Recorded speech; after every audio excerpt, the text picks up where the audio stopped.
The moment Staff Sergeant Rourke Callahan grabbed the Navy nurse by the back of her collar and drove her shoulder first into a steel barricade, 500 soldiers went silent. Not one moved. She hit the metal with a sound that echoed off the arena walls, and when she pushed herself upright, blood was already threading down her forearm from a cut above her elbow. Callahan stepped back and smiled at the crowd. "Wrong building, sweetheart." Her name was Navy Nurse Claire Maddox. 44 years old, white-haired, quiet. She worked 12-hour shifts at Hargrove Medical Center outside Linden Falls, Montana, and she had never once raised her voice at a patient. What nobody in that arena knew, what nobody was supposed to know, was that Claire Maddox had once operated under a classification level that most generals in that room would never receive clearance to read. She stood up, pressed 2 fingers to the cut on her arm, and smiled back at him. That was the first mistake Rourke Callahan ever made. It would not be his last. If this story has you hooked already, stay with me all the way to the end. Hit like, hit follow, and drop a comment telling me what city you're watching from. I want to see exactly how far this story travels. The Combat Readiness Tournament at Fort Aldren had been running for 11 years without a single female medical officer completing the bracket. That was not an official policy. Nobody had written it down anywhere. It was simply the way things went. The way certain doors stayed closed without anyone needing to lock them. The way certain names got quietly misplaced in the registration queue until the window expired. Claire Maddox had not come to change that. She'd come because her certification renewal required 40 documented hours of physical readiness training, and the base tournament counted for the full block in a single submission. The math was simple. Show up, complete enough rounds to satisfy the requirement, lose without embarrassing anyone, and be back in Linden Falls by Thursday. She had 3 patients in post-surgical monitoring and a staffing gap on the overnight rotation that nobody else had volunteered to cover. She did not have time to be memorable. She drove up from Linden Falls on a Tuesday in a government-issue truck with a cracked passenger window and a heating unit that worked on roughly 60% of its settings. The base was 41 miles from Hargrove Medical Center, a Level 2 trauma facility that served both the surrounding civilian counties and Fort Aldren's attached personnel. Claire had been the senior charge nurse in the trauma unit for 6 years. Before Hargrove, her record showed a sequence of field postings that terminated abruptly midway through a deployment year with a notation that read, "Transfer pending, classification review." Nobody at Hargrove had ever looked that closely. The file sat in the system the way certain files do. Present, accessible in theory, but wrapped in enough administrative language that casual review produced nothing useful. She had not encouraged curiosity. She had not discouraged it either. She had simply shown up every morning, done the work, and allowed the years to accumulate. She signed in at the tournament registration desk at 7:30, collected her bracket assignment, and carried her bag to the locker room in the east wing of the athletic complex. The room was empty when she arrived. She changed, taped her wrists out of habit, not because she needed the support, but because her hands remembered the motion the way hands remember anything done 10,000 times, and walked out to the observation area to review the early rounds before her first match. That was when she saw Rourke Callahan for the first time. He was on the main court running a demonstration sparring session with a junior sergeant half his weight, and he was not competing so much as performing. Every movement had an audience in mind. A crowd of 20 or 30 soldiers leaning against the rail, most of them grinning at whatever Callahan had said before Claire walked in. He was broad across the shoulders and thick through the chest, the kind of physical presence that fills a room simply by entering it. 15 years of institutional weight training and the unearned confidence of a man who had never once been genuinely surprised by a result. He had 3 commendations on his service record. 2 of them, Claire would later learn, had been self-authored after the supervising officer rotated out. He noticed her at the observation rail and stopped mid-exchange. "You the nurse?" he called across the floor. She didn't answer right away. Finished her water, recapped the bottle, set it down. "One of them," she said. The crowd liked that. Not with her. The kind of laughter that closes a door rather than opens one. The sound of people who had already decided what something was before looking at it. Callahan handed off his sparring partner and walked over. Up close, he was larger than distance suggested, and he carried himself with the specific ease of a man who had never needed to calculate the room because the room had always arranged itself around him. "You're in the wrong building," he said. "Medical certification block is running in the auxiliary gym across the complex. Tuesdays and Thursdays. I know where the auxiliary gym is. Then you know that's where you should be. She held up her bracket card. Floor 3, Court 1, 0800 start. That's here. He looked at the card. His jaw moved slightly. Not irritation yet, something more like the expression of a man updating a number that wasn't supposed to change. Your call, he said, and walked back to the center court without another word. Her first round opponent was a 26-year-old Army corporal named Devin Marsh. He outweighed her by 62 pounds, held a regional amateur boxing record from before his enlistment, and carried himself with the relaxed posture of someone who expected to be done with this particular match in under 2 minutes. He did not bother to study her at the center line. He was already looking past her toward the bracket board. She let him come. He threw the combination that had probably ended a dozen previous matches. Heavy, fast, built for overwhelm rather than technique. The kind of sequence that works consistently against people who respond to pressure by retreating. Claire did not retreat. She stepped into the third strike rather than away from it, deflected with her forearm, and used the fourth as the hinge point for a controlled takedown that had him on the mat before his nervous system caught up with what had happened. 4 minutes and 11 seconds. The handful of soldiers watching from the courtside rail were quiet for a beat before the applause started. It was not enthusiasm. It was the reflexive response to witnessing something that didn't fit the expected shape of the morning. Marsh pushed himself to his feet and looked at her. Not angry, not exactly. Somewhere in the territory between anger and recalibration. Good match, he said. He meant it. You drop your left shoulder before the second hit, she told him. Telegraphs the follow-up. Someone patient enough to wait for it will use it every time. He stared at her for a moment, nodded. Okay. She picked up her water bottle and walked off the floor. She won 2 more matches that day. By the end of the second full day of competition, she had won 5. And the Whisper network at Fort Aldren, which moved faster than any official communication channel, threaded through meal lines and barracks corridors and group messages and the specific way people look when they are talking about someone who isn't in the room, had fully metabolized her existence. She could track her own progress through the tournament by the changed quality of silence when she entered spaces. The mess hall, the equipment corridor, the post-match observation area where soldiers gathered to review footage from earlier rounds, conversations that stopped a half beat too quickly, eyes that moved away too deliberately. And Callahan's group, 4 or 5 of his regular associates who had taken up positions in the gallery above Court 1, watching her between rounds with the careful attention of men who had been comfortable and were no longer entirely sure they should be. On the third morning, she found a note slipped under the locker room door. It was printed on plain white paper. No signature. You don't belong here. This is your last warning. She read it twice. Then she tore it in half, used one half to blot the moisture from her water bottle's exterior, and dropped both pieces in the trash on her way to the floor. It was not the first time someone had told her she was somewhere she wasn't supposed to be. It was never the first time for anything. Awesome. The semifinal bracket posted at 0600 on the 4th morning, and by 0630 the entire athletic complex had a different energy. The low-frequency vibration that moves through closed institutions when a large number of people realize the same thing simultaneously and nobody quite knows how to say it out loud. Claire Maddox versus Staff Sergeant Rourke Callahan. On paper, it was absurd.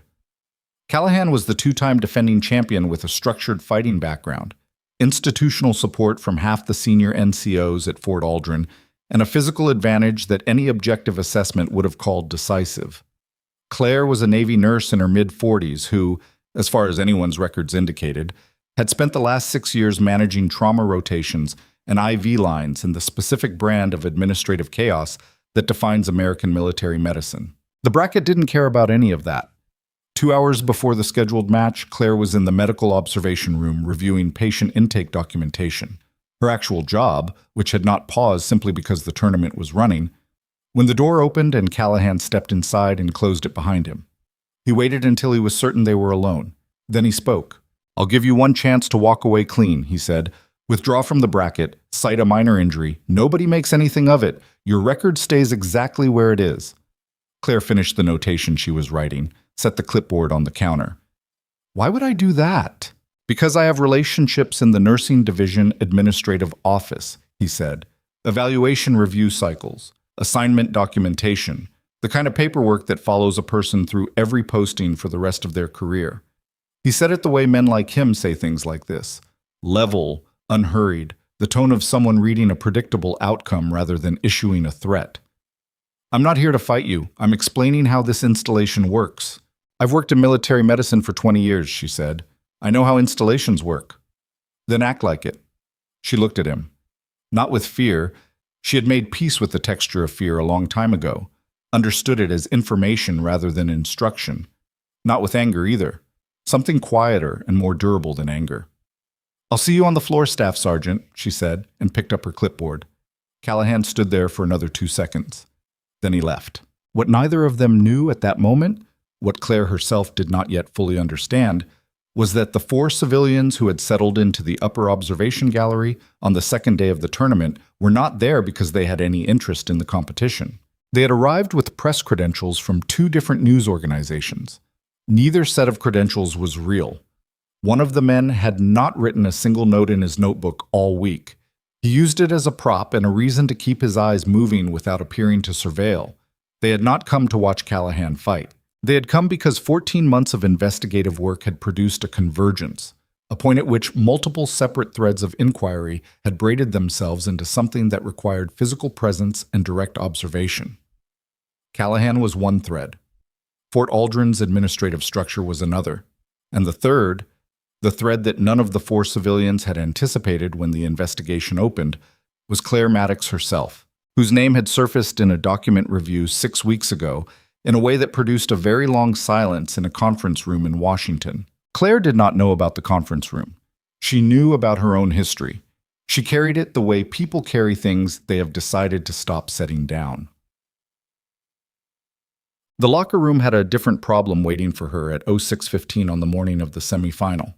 Her assigned locker was sealed with a combination lock that was not hers and not base issue. A civilian model, black, slipped over the hasp sometime during the night. Her equipment bag was inside. Hand wraps, mouth guard, her identification card, her phone. She stood in front of it for approximately 4 seconds. Specialist Priya Nakamura, the athletic complex coordinator, was in the equipment room when Claire found her. Nakamura was 23 and efficient and visibly upset when Claire explained the situation, which Claire appreciated because it meant she wouldn't have to spend time establishing that the situation was in fact a problem. I'll radio the base security office, Nakamura said immediately, reaching for her shoulder unit. Don't, Claire said. Nakamura stopped. Ma'am, if someone tampered with... I know what it means. I need you to get bolt cutters and log it as a maintenance issue. Unknown lock found on assigned locker, removed for equipment access. Can you do that? A pause. Nakamura was weighing something, her procedural instincts against the specific quality of Claire's voice, which was not urgent and not aggressive, and carried the particular authority of someone who had calculated 3 moves ahead and needed the person in front of them to trust the calculation. Yes, ma'am, Nakamura said. The lock was off in 5 minutes. Claire retrieved her equipment bag, thanked Nakamura, and used the backup hand wrap she kept in the truck. She borrowed a mouthguard from the equipment room supply. She was on the floor at 07:54, 6 minutes early. When Callahan arrived at 07:58 and saw her standing at her mark, already wrapped, already ready, the look that crossed his face was brief and controlled and confirmed everything she had already concluded about the lock. He recovered quickly. He was good at that. The arena was at capacity. Word had moved through Fort Aldren the way rumors move through places where people eat and sleep and work in close proximity, through every channel simultaneously, until everyone who could engineer a reason to be in the athletic complex that morning had engineered one. The upper gallery was standing room. The floor-level viewing rail was 6 people deep. The ventilation system was working hard against 500 bodies generating heat in an enclosed space, and the air had the particular quality of rooms where something is about to happen that nobody will stop talking about afterward. The 4 civilians in the upper section had not moved from their positions all week.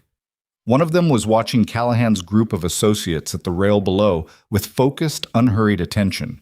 Another had made 3 phone calls in the past hour from a position near the emergency exit, speaking quietly, facing the wall. Master Sergeant Lionel Oakes read the match rules at the center of the floor in the flat, practiced tone of a man who had presided over 37 previous tournament bouts and had never once considered that any of them would require him to think carefully afterward about what he had witnessed.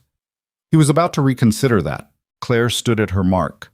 Callahan stood at his, 12 feet away, and looked at her with the particular quality of focus that had nothing to do with scoring points. She recognized it. She had seen it in other circumstances, on other faces, in contexts that Fort Aldren's combat tournament had no frame of reference for. It was the look of a man who intended not to win a match, but to end something. To deliver a result public enough and conclusive enough that the question would never need to be asked again. She understood the strategy. She also understood that Callahan did not know what he was standing across from. "Fighters ready?" Oakes said. Callahan moved a half count before the signal. A technical violation, early engagement, clean enough to claim as eagerness rather than intent, but Oakes clocked it and made the notation. He drove toward her center line fast and committed, weight forward, the kind of opening that had ended matches in under 30 seconds when the person across from him responded the way people usually did. Claire moved left. The first exchange lasted 6 seconds. Points were assessed, positions were reset, and Callahan rolled his neck and bounced on his heels and looked at her with an expression that had shifted into something that hadn't been there at the start. Not anger yet, but the beginning of attention. She had just demonstrated something his body understood before his conscious mind caught up with it. "Lucky angle," he said, pitched just for her. She didn't answer. She was cataloging. By the end of the first round, they were dead even on points. The crowd had gone quiet. The way crowds go quiet when something is happening that doesn't fit their expectation of how it was supposed to go. Not the silence of boredom, but the silence of people who have stopped preparing their reaction and started actually watching. Callahan was breathing harder than the round's intensity should have required. He was powerful, and he was fast, and his technique was better than she'd estimated. Not tournament decorated for politics better, but genuinely better. The kind built from real repetition over real years. But he had a pattern. Everyone has a pattern. The groove worn into the nervous system by thousands of identical repetitions, the default the body reaches for when pressure tips past the threshold of conscious management. Callahan's was a right-dominant finishing combination he deployed under pressure with the reliability of reflex, shoulder drop, weight transfer, the right side follow-through. She had cataloged it in the first round. She had confirmed it in the second. The second round went to Callahan on points. Aggressive, technically within bounds, and the crowd responded to it the way crowds respond when familiar order reasserts itself. Callahan's supporters finding their voices, the noise of a room settling back into what it thought it knew. Then came the third round, and the moment that would be replayed in the athletic complex's security camera footage 17 times over the next 4 days by people with legal authority to review it. Midway through the round, with the score close enough that either outcome remained legitimate, Callahan caught her in a neutral grapple, chest to chest, both fighters working for position. In a legal match, in a contest between two people operating within the rules, that was a reset point. You worked for advantage, you separated, you continued. Callahan drove his knee into the side of her left leg, above the joint, hard, targeted. Not a legal strike by any framework the tournament recognized. Not incidental contact. A deliberate impact to the lateral ligament complex, the kind of strike that has ended careers and required surgical reconstruction and sent people to 18 months of physical therapy. The arena's intake of breath was audible and collective. Master Sergeant Oakes's hand came up. Claire's leg responded the way legs respond to lateral impact. One involuntary buckle, the body's honest report of what had just happened to it. 1 second. And in that second, in the fraction of time between the illegal strike and Callahan's follow-up, something came online in her that had been dormant for 6 years. Not adrenaline, not survival instinct, something more disciplined than both of those. Callahan committed to the follow-up. Full weight forward, right side, exactly as her catalog predicted. The finishing combination that had worked reliably for 2 tournament cycles, deployed now with the extra confidence of a man who believed he had just compromised her structural stability. She wasn't in the position he arrived at. She had moved, not the large, visible movement of someone evading, but the small, precise movement of someone who had spent years studying the gap between what an attacker commits to and where they actually end up. She used his forward momentum as the mechanism. turned his own weight against his balance, applied 3 seconds of technique that looked effortless from the upper gallery because it was, in fact, effortless in the way that things become effortless after 10,000 repetitions. Not because they require no skill, but because the skill has been absorbed so completely that it no longer registers as effort. He went down. He hit the mat with the full-body impact of a large man who had not planned to be there, and the arena went from absolute silence to detonation in approximately 1 second. 500 soldiers processing simultaneously what they had just seen, and the sound of their collective reaction swallowed the ventilation noise and the ambient bass sounds and everything else in the building. 2-time defending champion.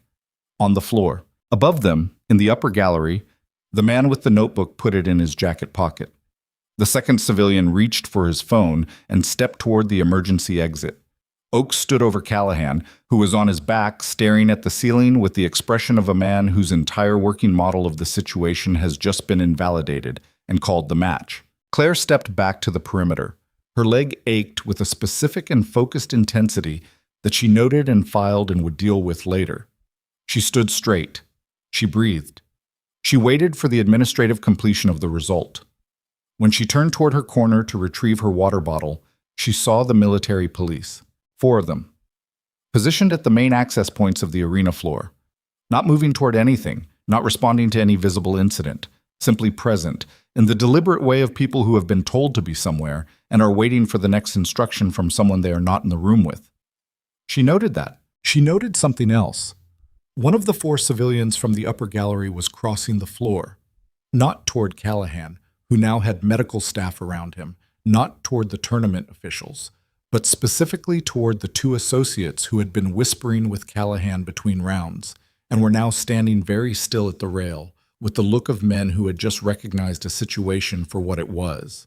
The tournament was over.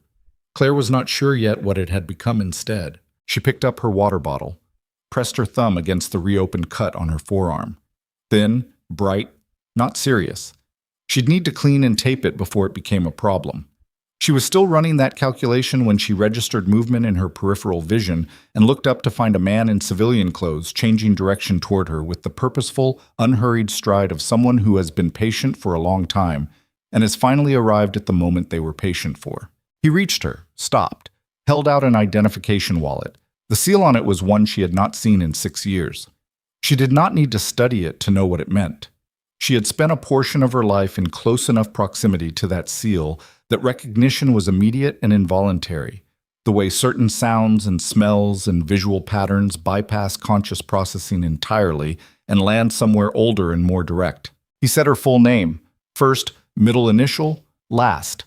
The name on her Hargrove Medical Center personnel file stopped at the middle initial. It did not include what came after it. "We need 5 minutes," he said, "somewhere private." Claire looked at the identification. At him. Across the arena floor at Callahan, who was sitting up now, with medical staff kneeling beside him, and his eyes already tracking toward her with an expression that had moved past surprise, past humiliation, into the harder and more focused territory of a man beginning to plan his response. She looked back at the civilian. 5 minutes, she said. He led her toward this corridor exit at the east end of the floor. She walked beside him without hurrying. The door opened, swung shut behind them, and the noise of 500 people still absorbing what they'd witnessed became muffled, then distant, then a low pressure at the edge of hearing. In the corridor, fluorescent and quiet and smelling of industrial cleaner, an old rubber mat, he opened a sealed envelope. He did not hand it to her immediately.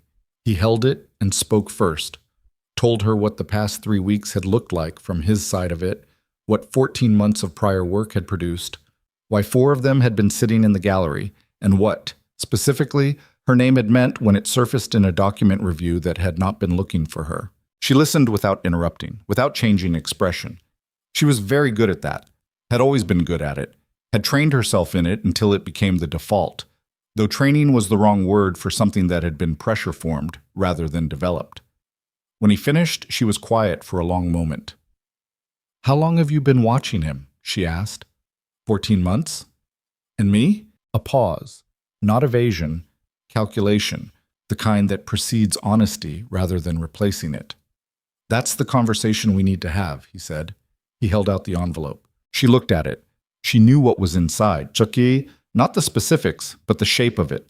The particular institutional weight of a document that only comes into existence when someone with sufficient authority has decided that something sealed needs to be reopened.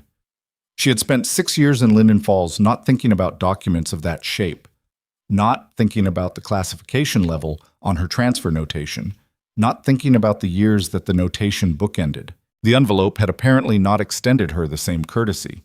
She took it from his hand and did not open it, and looked down the empty corridor toward the far exit where a second bar of fluorescent light buzzed faintly at its connection point. Whatever came next, she understood one thing with complete clarity. The quiet life she had built at Hargrove Medical Center, the ordinary rhythms, the morning shifts, the careful accumulation of unremarkable days, had just ended. The only question was what was going to replace it. She opened the envelope. Inside was a single sheet of paper. Not a full document, a summary. The kind generated for field briefings when the audience is expected to already know most of the context and only needs the update. 3 paragraphs. Her name at the top, a case file number she didn't recognize but whose format she did. And at the bottom, a single line of authorization text above a signature she recognized immediately.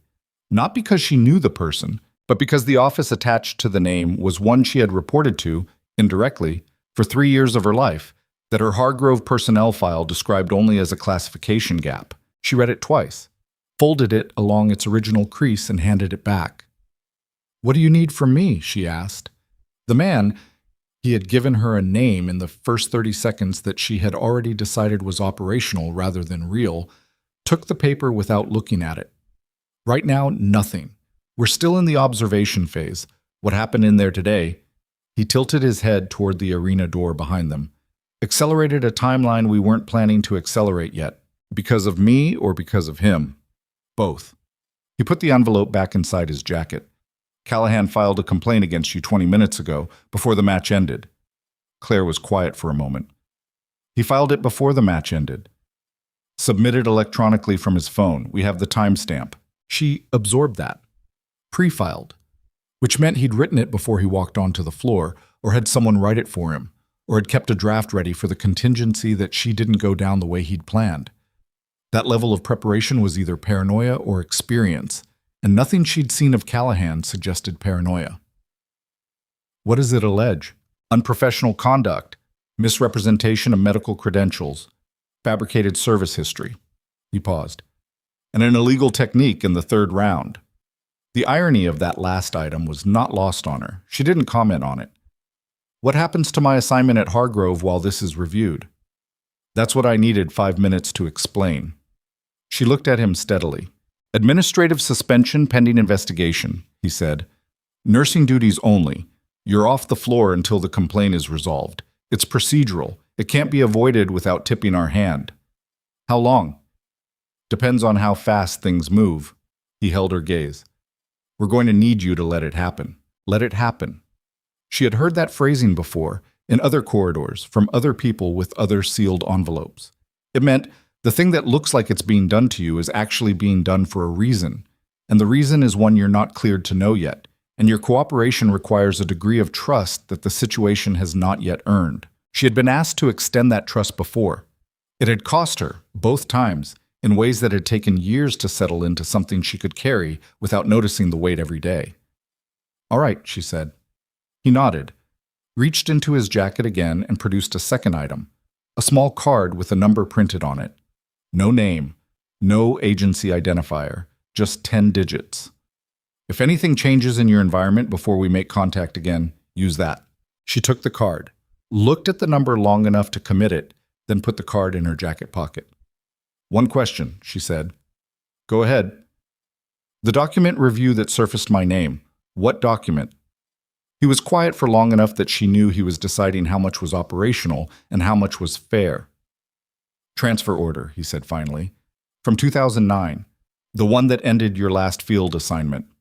She said nothing. "There were irregularities in the authorization chain," he said. "We've been looking at the irregularities for 14 months. Your name came out of that, not the other way." She thought about that in the fluorescent quiet of the corridor, the distant buzz of the light fixture overhead, the muffled sounds from the arena on the other side of the door.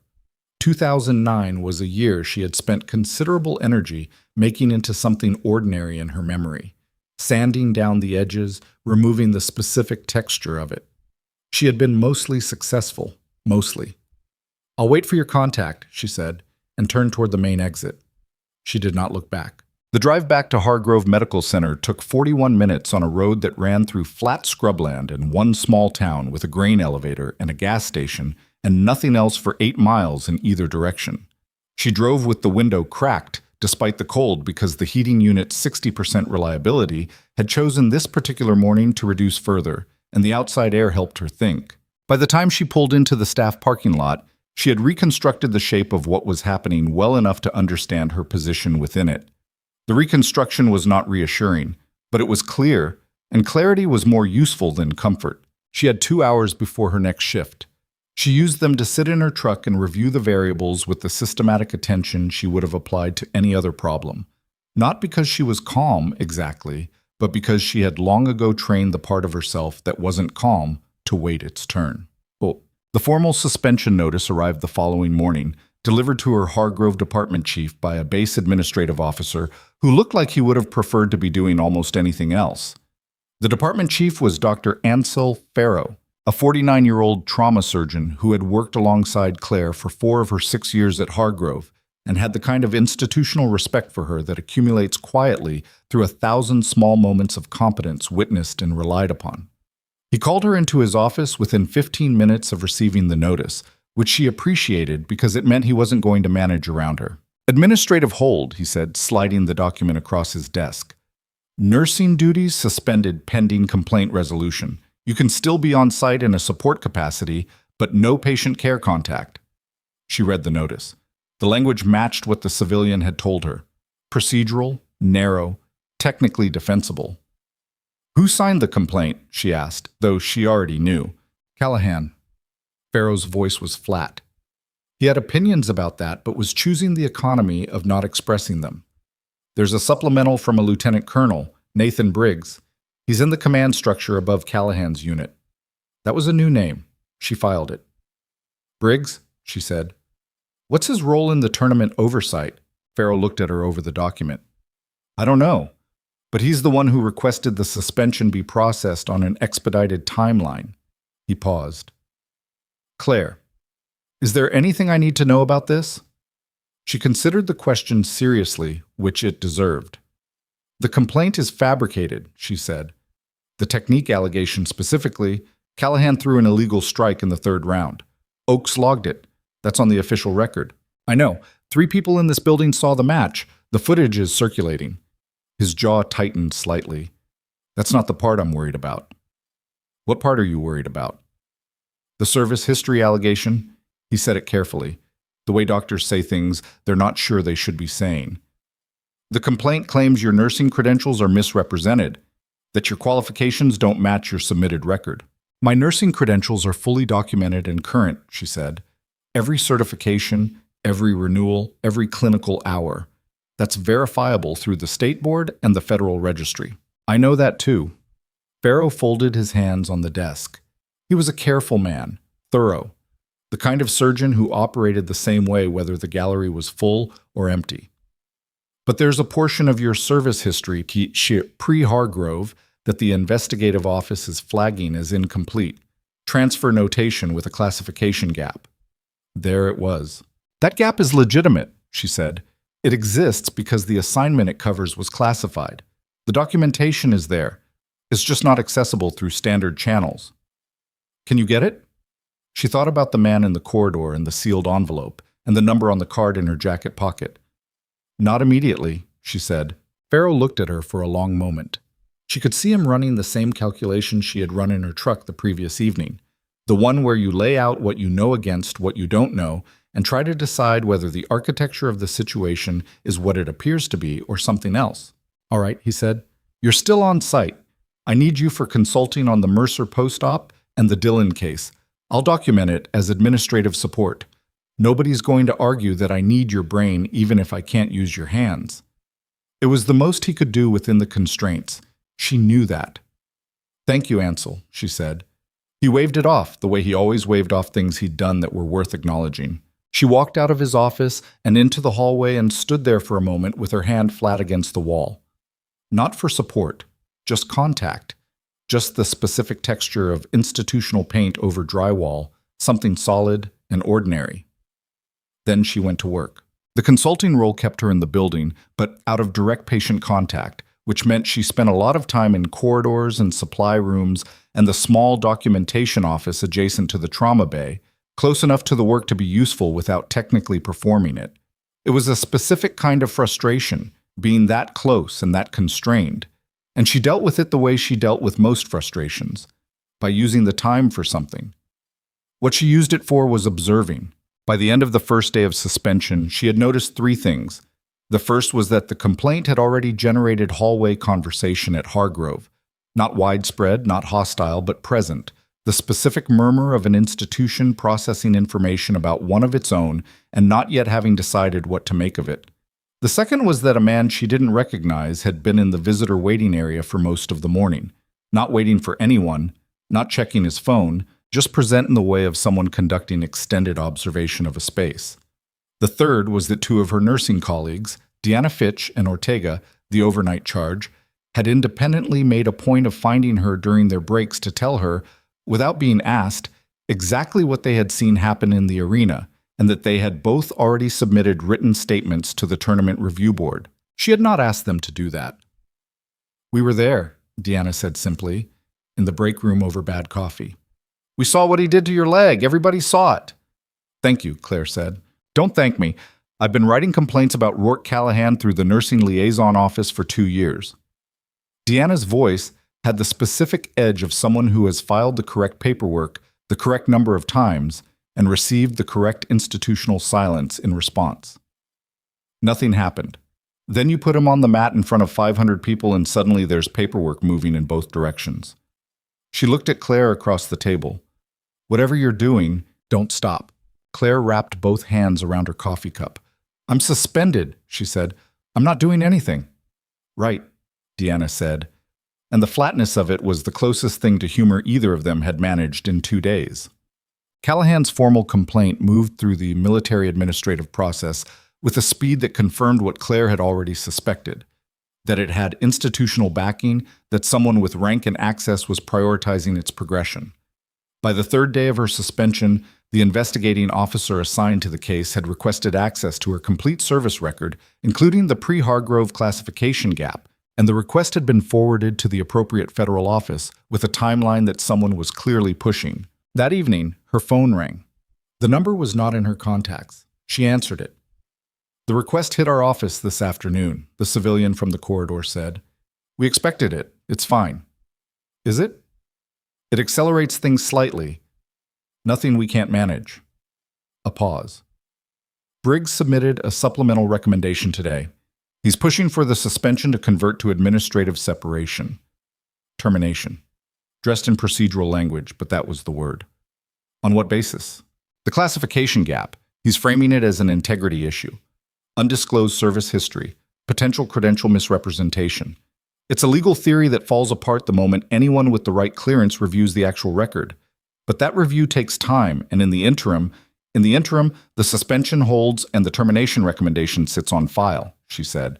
Yes, she was standing at the window of her rental accommodation, a small house 6 miles from the base that she'd been in for 3 years, temporary in the way that all arrangements feel temporary when you've learned not to assume duration. Outside, the flat Montana dark pressed against the glass and the wind moved through the dry grass in the yard in long, slow waves. "Briggs," she said, "what's his connection to Callahan beyond the chain of command?" "That's the part that's been interesting us for 14 months, the civilian said. "Callahan runs the physical training and combat certification programs for 3 battalions. Briggs oversees the training division budget. Somewhere in that overlap, there are procurement irregularities that we've been documenting, and there are personnel complaints from multiple subordinates that appear to have been buried at the Briggs level before they could travel up the chain." "How many complaints?" "Currently documented? 11. We believe the actual number is higher. Several individuals have indicated informally that they submitted complaints through the standard channel and received no confirmation of receipt. 11 documented complaints. Buried." She thought about Deanna in the break room and the 2 years of liaison paperwork that had produced nothing. "The tournament," she said slowly. "Was that a regular annual event or—" "Annual. But this year Briggs pushed to expand the bracket to include all attached personnel at Fort Aldren, medical staff included. He signed that authorization in January." She was quiet for a moment. "He opened the door for me to enter," she said. "We don't know if that was intentional targeting or incidental. The expansion included 47 additional participants. You were one of them." But Callahan knew I was registered. Callahan had access to the full participant list as a seeded competitor. She pressed 2 fingers against her temple. The leg Callahan had struck was aching in the deep tissue way that would probably last another week. The kind of pain that isn't disabling but keeps reminding you of the specific moment it came from. "You said this accelerated a timeline," she said. "What does accelerated mean in practical terms?" "It means we're closer to the point where continued observation becomes less useful than direct action. We're not there yet." He paused. "But we're closer. And when you get there?" "When we get there, the documents we've been building for 14 months go to a federal prosecuting office, and a number of people at Fort Aldren will receive very unpleasant news about their immediate future." She heard what he wasn't saying, that a record, the gap, the classification, all of it would be part of that process, that whatever the sealed envelope had meant was going to become relevant in a way that could no longer be managed quietly. "All right," she said. "One more thing." His voice shifted slightly. Not softer, but more careful. "Callahan requested access to your housing address through the base personnel directory today. The request was flagged by our office." She looked at the window, the dark outside, the moving grass. "Was it fulfilled?" "No, we intercepted it. But you should know he made it." She stood at the window for another moment after the call ended. Then she went to the closet and moved 2 boxes from the upper shelf and retrieved a lockbox she had not opened in 6 years. She sat on the edge of the bed with it on her lap for a long moment. Then she put it back. Not yet.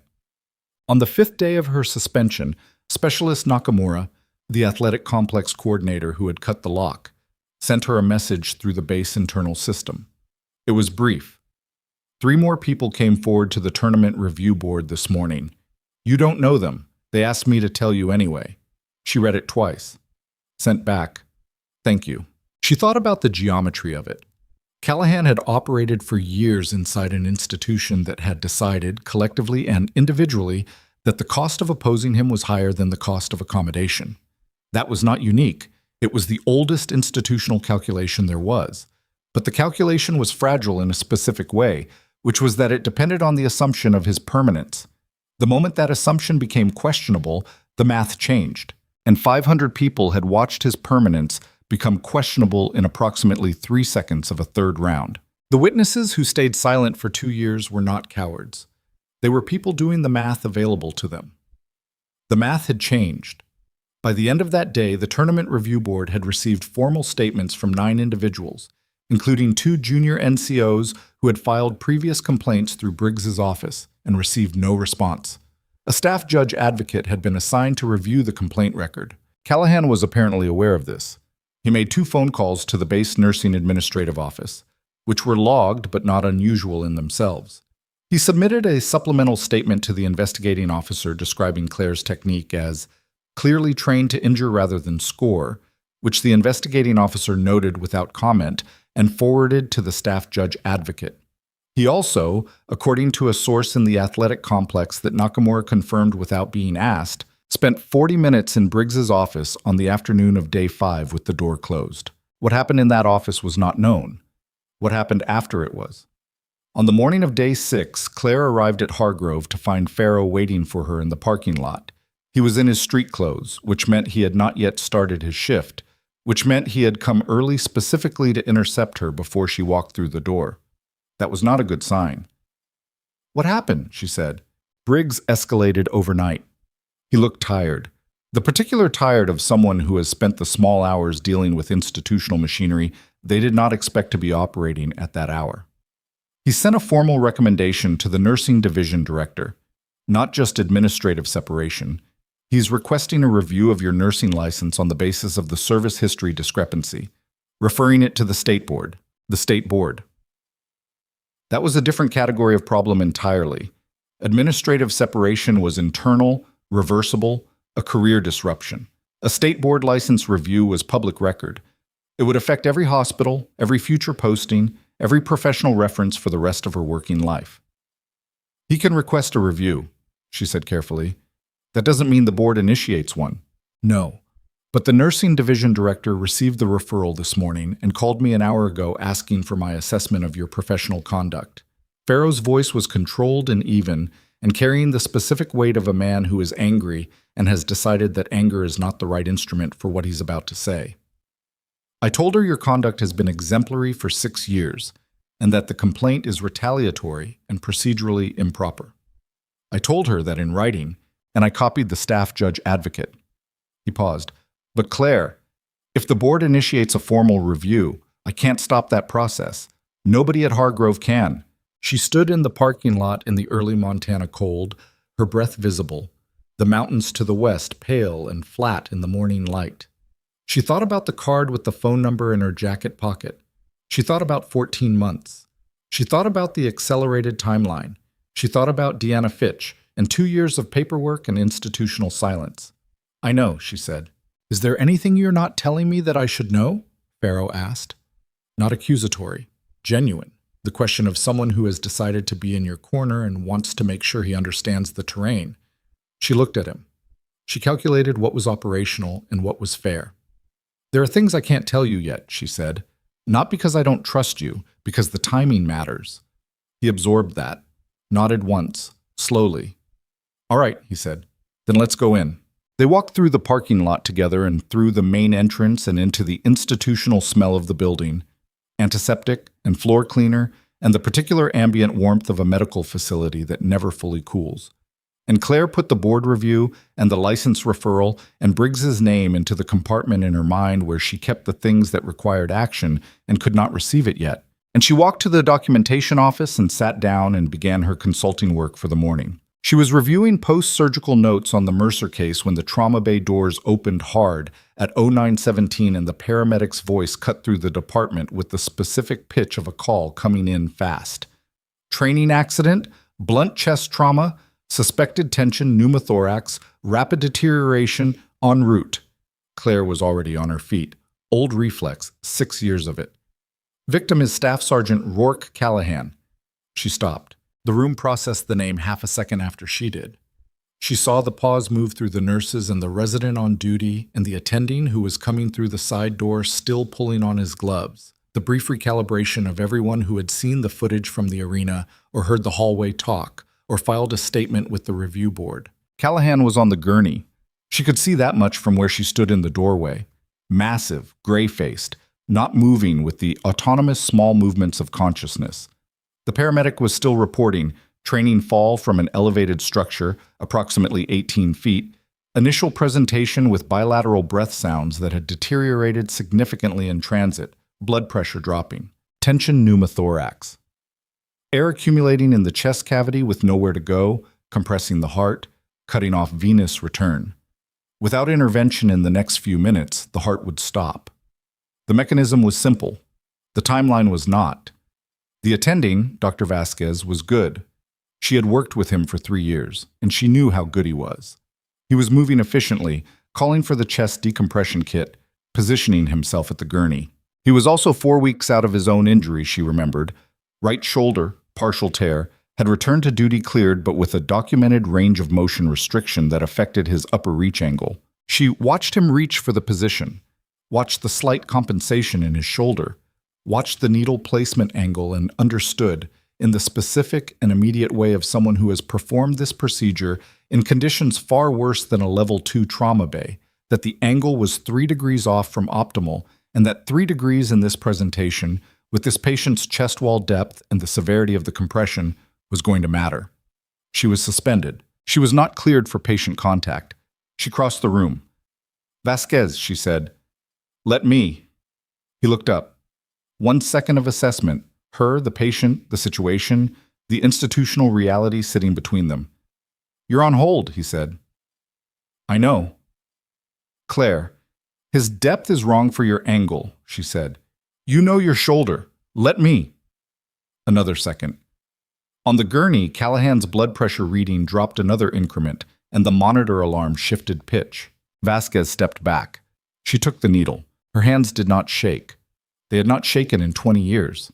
She located the second intercostal space at the midclavicular line by touch and pressure and the specific knowledge of what she was looking for. And she placed the decompression needle with the angle and depth that the presentation required. And she felt the rush of air that meant she was where she needed to be. And Callahan's blood pressure began its slow climb back toward a number that was not catastrophic. The room was very quiet for a moment. Then Vasquez said, "Good," in the flat tone of someone who has just watched a technical problem get solved correctly and is not yet ready to discuss anything else about the situation. Callahan was stabilized.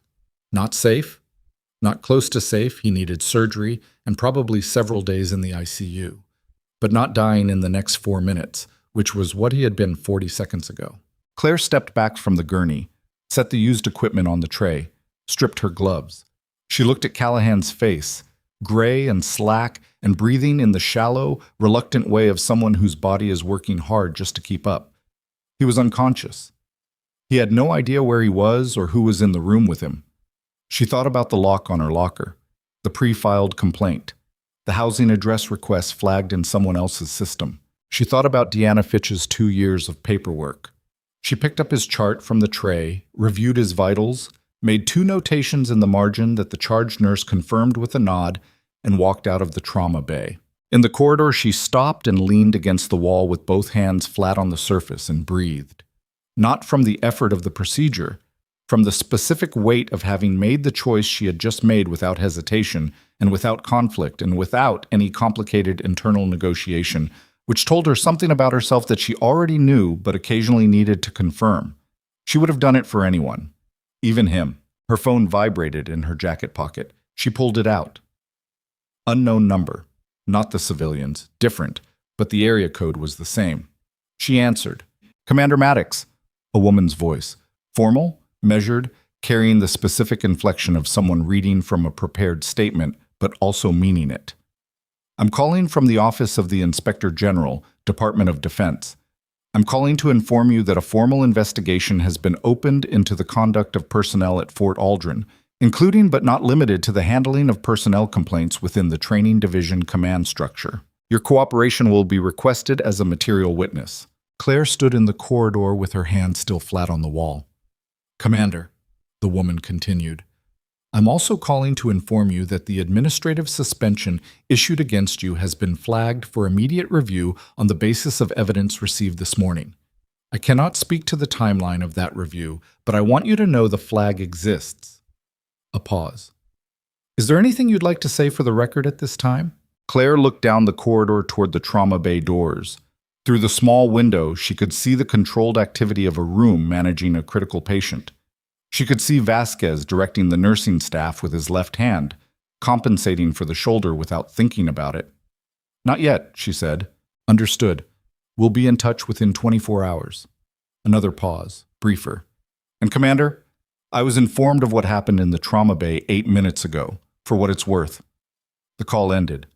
Claire put her phone back in her pocket, pushed off the wall, straightened. Down the corridor around the corner she couldn't see from where she stood, she could hear 2 of the day shift nurses talking in low voices.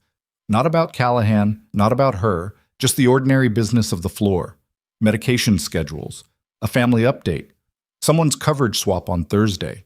The ordinary business of a place that took care of people. She had spent 6 years building her way into that ordinariness, and she had not fully understood until this moment how much she had counted on it continuing.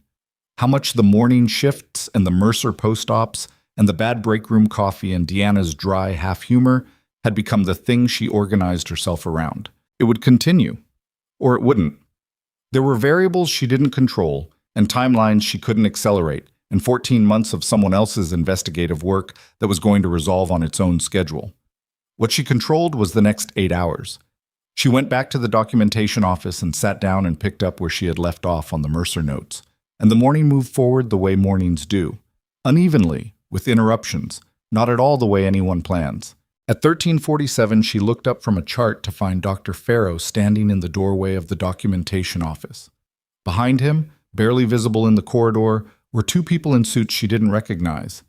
Pharaoh's expression was not alarmed. It was something else.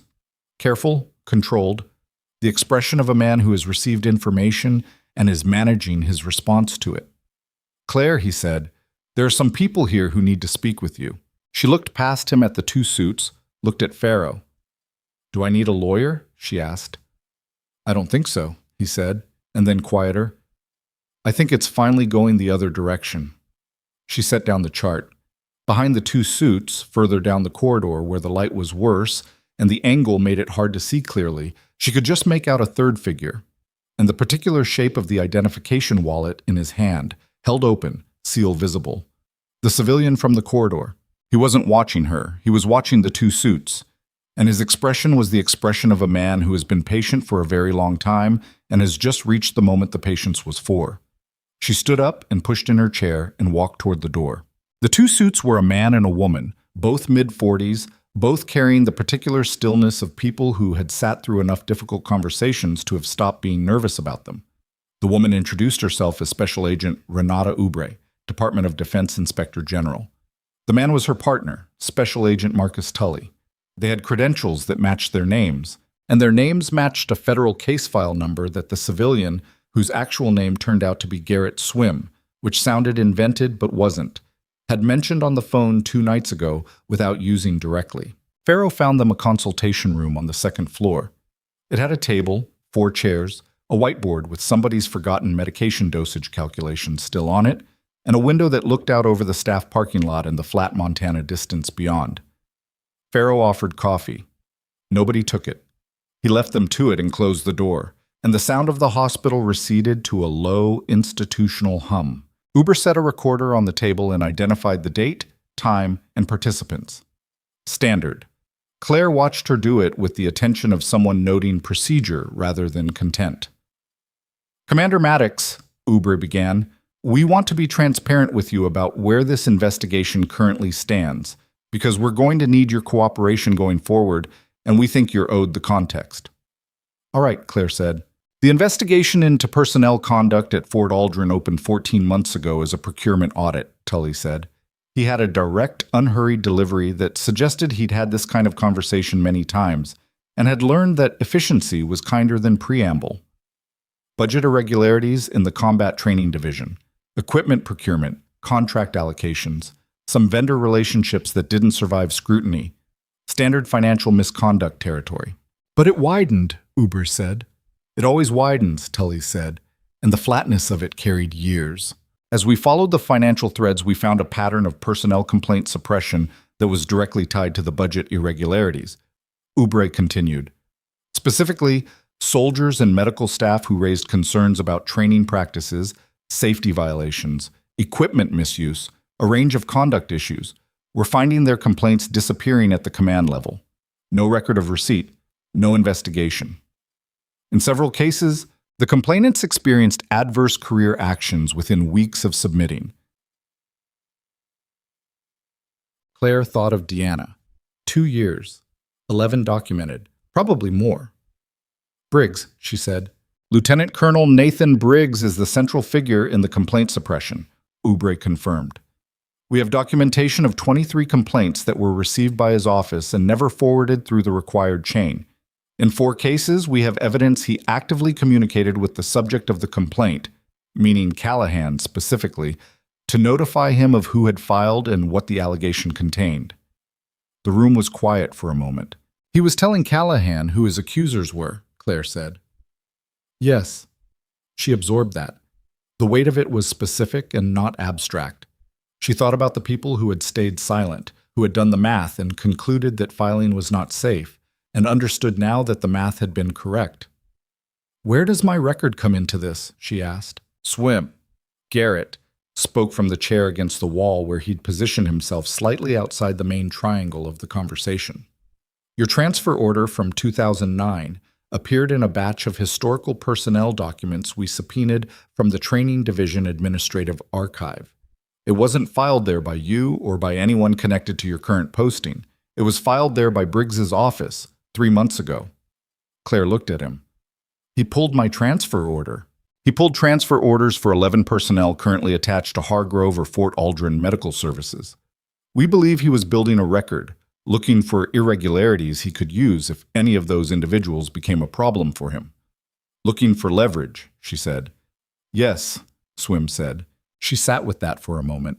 The classification gap in her service record, the thing that looked like an irregularity, that could be framed as credential misrepresentation by someone who understood how to frame things, had not surfaced by accident. Briggs had gone looking for something to use. He had found something that looked usable, and had filed the complaint through Callahan because Callahan was the one with the immediate grievance and the tournament platform. It was a competent strategy. It would have worked on most people. "What do you need from me?" she said. A formal statement covering the events of the tournament, the locker room tampering, the corridor conversation with Callahan before the semifinal, the match itself, and the illegal strike. Oubre had her recorder still running, her hands flat on the table. "We also need your authorization to access the classified portion of your service record. With your authorization and the case file number, we can get DoD declassification to process it within 48 hours instead of the standard timeline. Which is months, typically." Tully's mouth moved slightly, not quite a smile. "With the right case number and the right argument, it becomes a priority review. And what does my record showing say about my complaint against the suspension in the board referral?" Oubre and Tully exchanged a glance. Brief, professional, the glance of partners who have discussed this particular point and agreed on the answer. "The board referral was procedurally improper," Oubre said. "Briggs does not have standing to refer a nursing license complaint. That referral will be withdrawn as part of the case resolution.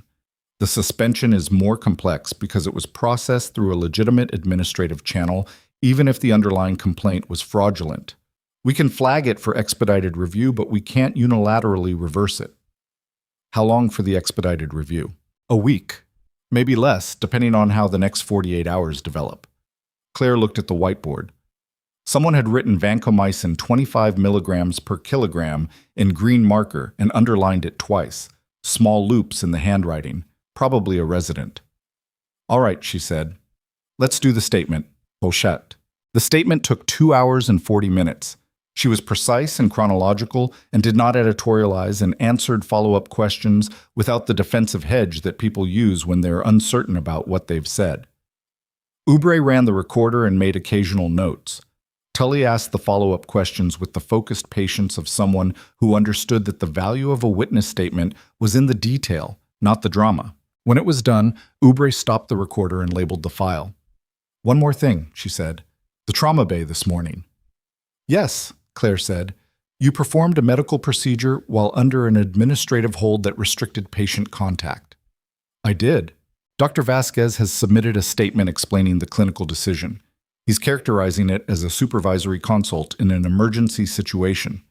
Oubre's voice was neutral. "I'm not raising it as a problem. I'm raising it because it will come up, and you should know how it's documented." "I understand." "Was there a moment of hesitation?" Tully asked. "Not for the record." The recorder was off. "Just a question." Claire considered it honestly. "No." He nodded as if that confirmed something he'd already concluded. She left the consultation room at 16:21 and went back downstairs. The hospital had shifted into its mid-afternoon rhythm, quieter than morning rush, the particular lull before evening admissions picked up. She went to the break room, made coffee that was several hours old and would be terrible, and drank it standing at the counter because she was tired in the way that has nothing to do with sleep. Deanna came in at 16:40, still in her scrubs from the overnight, which meant she had stayed past her shift for reasons she would describe as administrative if anyone asked. She looked at Claire, looked at the coffee. "How bad?" she said. "It's moving," Claire said. "The right direction, I think, but it's not done." Deanna poured herself a cup of the same terrible coffee and stood beside her at the counter. They stood there for a moment without talking, which was its own kind of communication. "Callahan's in the ICU," Deanna said. "They think he'll make it." "I know." Another pause. "People are talking about what you did in the trauma bay," Deanna said. "The staff, I mean. Not negatively." Claire nodded, finished the coffee, rinsed the cup. "Go home," she told Deanna. "You've been here long enough." So have you. I know. She dried her hands on the paper towel and dropped it in the bin. But I'm not done yet. What she wasn't done with was the task she had assigned herself that afternoon, while Oubre and Tully were reviewing her statement. The task of thinking carefully about 2009 and what the declassification of her record was actually going to reveal, and whether she was prepared for the specific texture of what came next. The answer, she had concluded, was that prepared was not quite the right word. Readied was closer. There was a difference. Her last field assignment before Hargrove had run for 3 years under a program that didn't have a public name and operated through a joint task force structure that pooled personnel from 3 branches and 2 federal agencies. The work was medical in its official framing: field trauma support, tactical medical consultation, personnel recovery operations in environments where conventional medical teams couldn't function.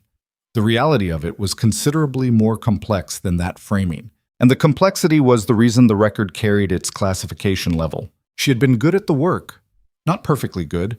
She had made decisions under pressure that she would not make the same way now, and there were outcomes from that period that she had never fully resolved, and the weight of them was not crushing, but it was present. It had always been present. She had built 6 years of ordinary mornings in Linden Falls, partly around and partly on top of that weight, and it had held. The declassification would make those years visible to the people who needed to see them to resolve her situation. It would also make them visible in a federal legal record, which meant a version of them would exist in a form she could not control.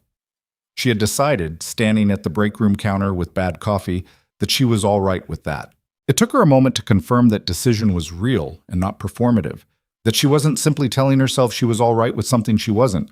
She ran it the way she ran clinical assessments, systematically, without shortcuts, checking each element for the specific yield of honesty. She was all right with it. The 6 years at Hargrove had been real. The work had been real. The patients had been real. Whatever came out of the declassification, those things were not retroactively diminished, and she was not going to allow them to be treated as if they were. She drove home at 18:15. The heating unit had improved slightly, 65%, maybe 70%. The Montana dark came in fast this time of year, and by the time she reached her street, the sky was fully black, and the stars over the flat land were extravagant and indifferent. She sat in the truck in the driveway for a few minutes, not because she was afraid to go in, just because the truck was quiet, and the day had been long, and there was a particular quality to the dark outside that required nothing from her, and she let herself have that for a few minutes before she went inside. Her phone rang at 22:03. Garrett, swim. Something happened, he said. Tell me. Briggs submitted a second filing this afternoon, after our meeting. His voice had a different quality than the corridor conversation, tighter, more compressed. He's alleging that you had unauthorized contact with federal investigators prior to the investigation being formally opened. He's framing it as evidence of a coordinated campaign to damage Callahan's reputation and undermine the command structure. She was quiet for a moment. How does he know about the meeting? He doesn't. Not specifically. He filed a preemptive allegation based on inference. He knows the IG office has been on site. He knows you were in a closed meeting with unidentified personnel. He put those 2 facts together and filed something designed to complicate your credibility as a witness. It's not evidence of anything. No, but it's time to land before the declassification comes through, while your record still looks like a gap. If he can establish a credibility question before the record clears, it makes the witness statement harder to use cleanly. A pause. He's been doing this for 14 months. He's good at it. What does it do to the timeline? It pushes some things, not everything. The formal investigation opening is still on track. That doesn't depend on your witness statement alone, but it complicates the suspension review. The reviewing officer received Briggs's filing simultaneously with our flag, and now they have competing documents to reconcile. She was sitting on the edge of her bed in the dark. She hadn't turned on the lights when she came in. So the suspension holds longer, she said. Potentially, yes. We're working on accelerating the declassification.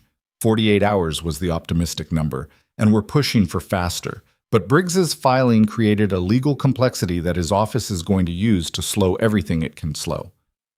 Can he access Callahan's medical record? A pause. What? Callahan is in the ICU. his condition, his prognosis. Can Briggs access that information? Not directly. It's protected. Why? She was thinking about the geometry of it. Callahan in the ICU, Briggs filing aggressive preemptive documents. The timing of both. Callahan's the primary complainant, she said. If his condition deteriorates or becomes prolonged, Briggs loses his main instrument. He's moving fast because he's uncertain about Callahan's availability. Swim was quiet for several seconds. Yes, he said. That's a reasonable reading, which means he'll keep filing. Whatever he can generate, he'll generate it fast because he doesn't know how much time the Callahan variable gives him. She turned on the bedside lamp. The room came into ordinary focus. Her furniture, her small pile of medical journals on the floor beside the bed, the lockbox back on its shelf. What's the fastest the declassification can realistically process? 24 hours if we make it the priority request of the day for 2 separate offices and call in resources that I'd rather keep in reserve.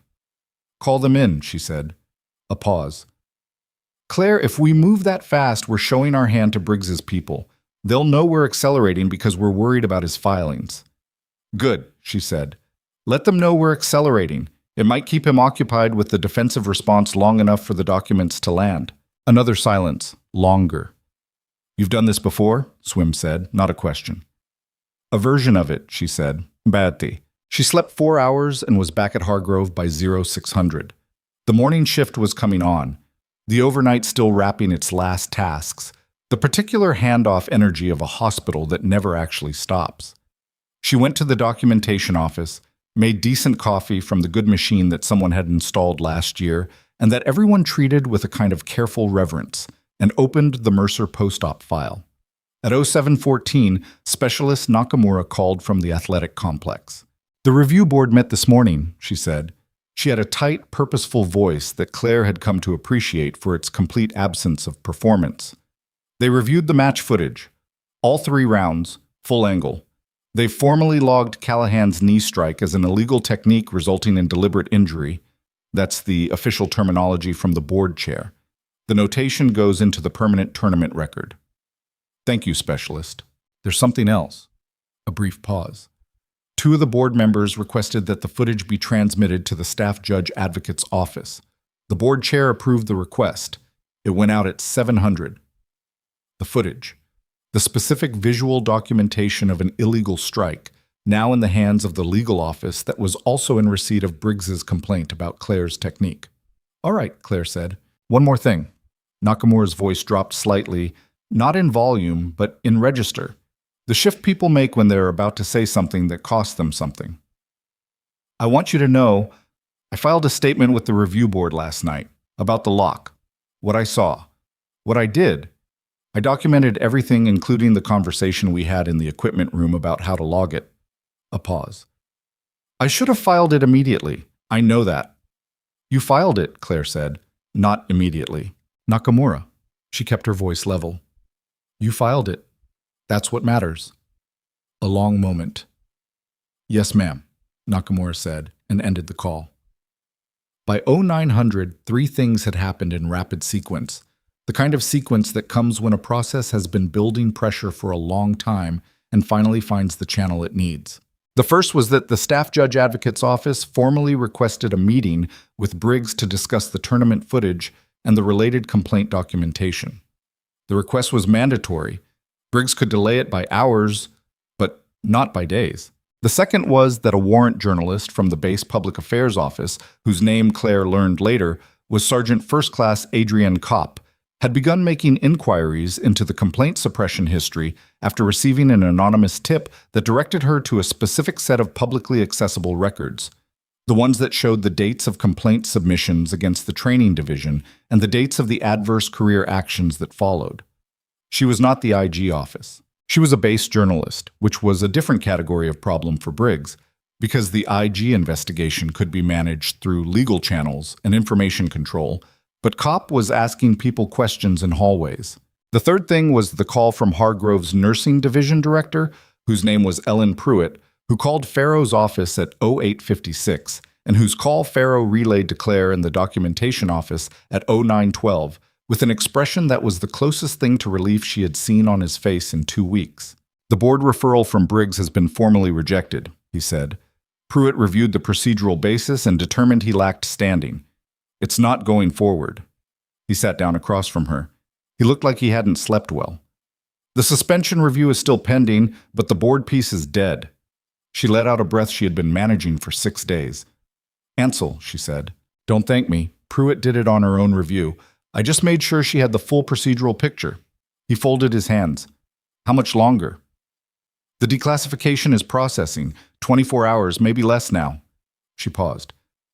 "And then everything gets complicated in a different way." "Complicated how?" "Because when my record clears, this stops being about a complaint and a suspension. It becomes about what Briggs did and what Callahan did, and everyone who helped them and everyone they silenced." She looked at the window, the parking lot, the flat sky. "That part is going to be loud." Farrow nodded slowly. "Loud I can handle. This quiet was worse." Quote, the complicated loud part began at 13:47 that afternoon. Not with documents or declarations or formal announcements. It began with a phone call to Briggs's office from a number registered to the Department of Defense Inspector General. The kind of call that lands on a desk and changes the weight of everything on it. Claire was not in the room when the call happened. She learned about it later in pieces, from sources that assembled into a coherent picture over the following hours. What she knew at the time was that at 14:02, the Fort Aldren Administrative Headquarters went through a visible change in its internal activity level. Vehicles moving, personnel entering and leaving through the main entrance with the urgency of people responding to a situation rather than executing a schedule. Swim called at 14:18. "It's moving," he said. Briggs received formal notification of the IG investigation and the scope of the warrant. He's currently with legal counsel. How wide is the warrant scope? Communications records for the past 18 months. Personnel complaint files including archived and deleted records. Budget documentation for the training division going back 3 fiscal years. A pause. And his personal communications records through the base system.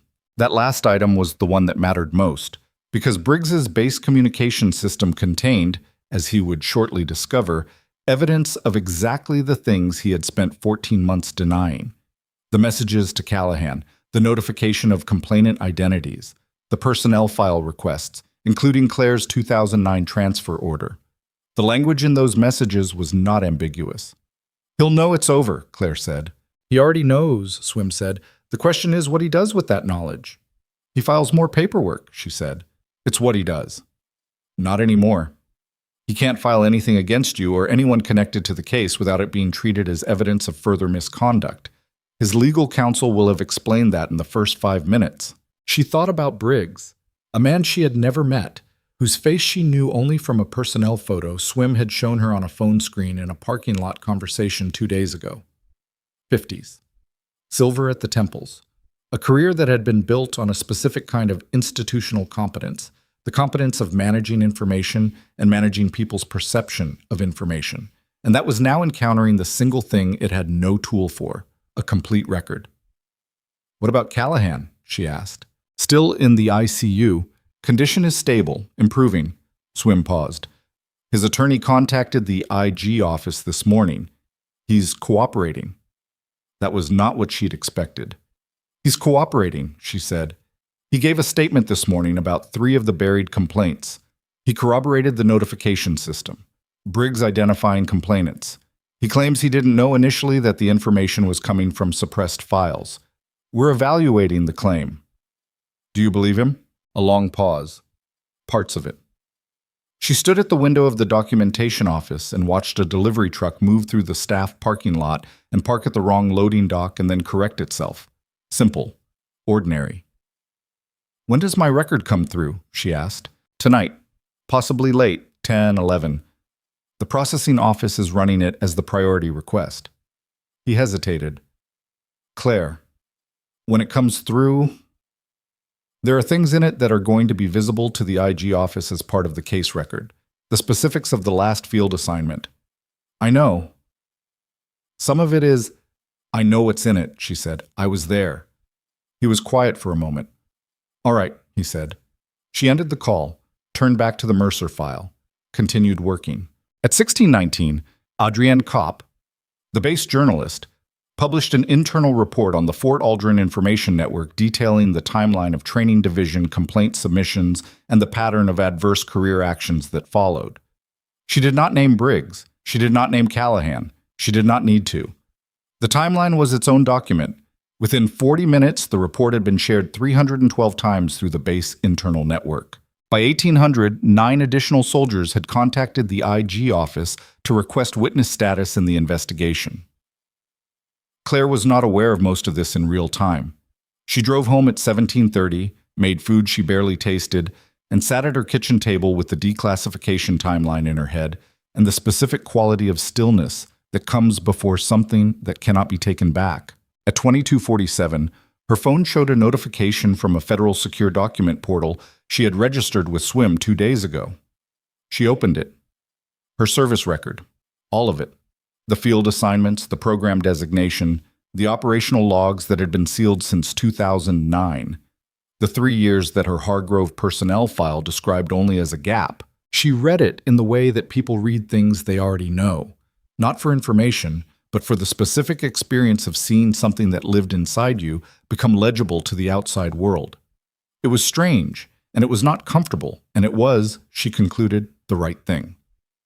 At 2301, she forwarded the portal access to SWIM's secure line with a single message. It's there. His response came back in 4 minutes. Confirmed. We have it. IG office reviewing now. She set the phone down on the table. Outside, the Montana wind had picked up. She could hear it moving through the yard, the dry grass, the bare branches of the cottonwood at the property line. The same wind that had been moving through the same yard for 6 years of mornings she would not trade for anything. She went to bed. She slept and did not dream, or if she did not remember it, which amounted to the same thing. She was back at Hargrove at 0600. Farrell met her in this parking lot again. Second time in 2 weeks. This time he was in his scrubs, which meant he had already started his shift and had come out specifically. Your suspension, he said. The review board met at 0500. She looked at him. It's lifted, he said. Full reinstatement to nursing duties effective 0600 today. He held out the notification form. You're back. She took the paper. Read it. The language was formal and procedural and bureaucratic, and it was the best thing she had read in 2 weeks. She handed it back to him. Then let's go to work, she said. They walked through the parking lot and through the main entrance, and she was back. Not back from somewhere far, just back to the place she had built and the work she understood and the floor that needed her. And she was halfway down the main corridor when her pager went off. Trauma Bay. Incoming. Critical. She was running before she finished reading it. The Trauma Bay doors were already moving when she hit them, and the paramedics' report was coming fast.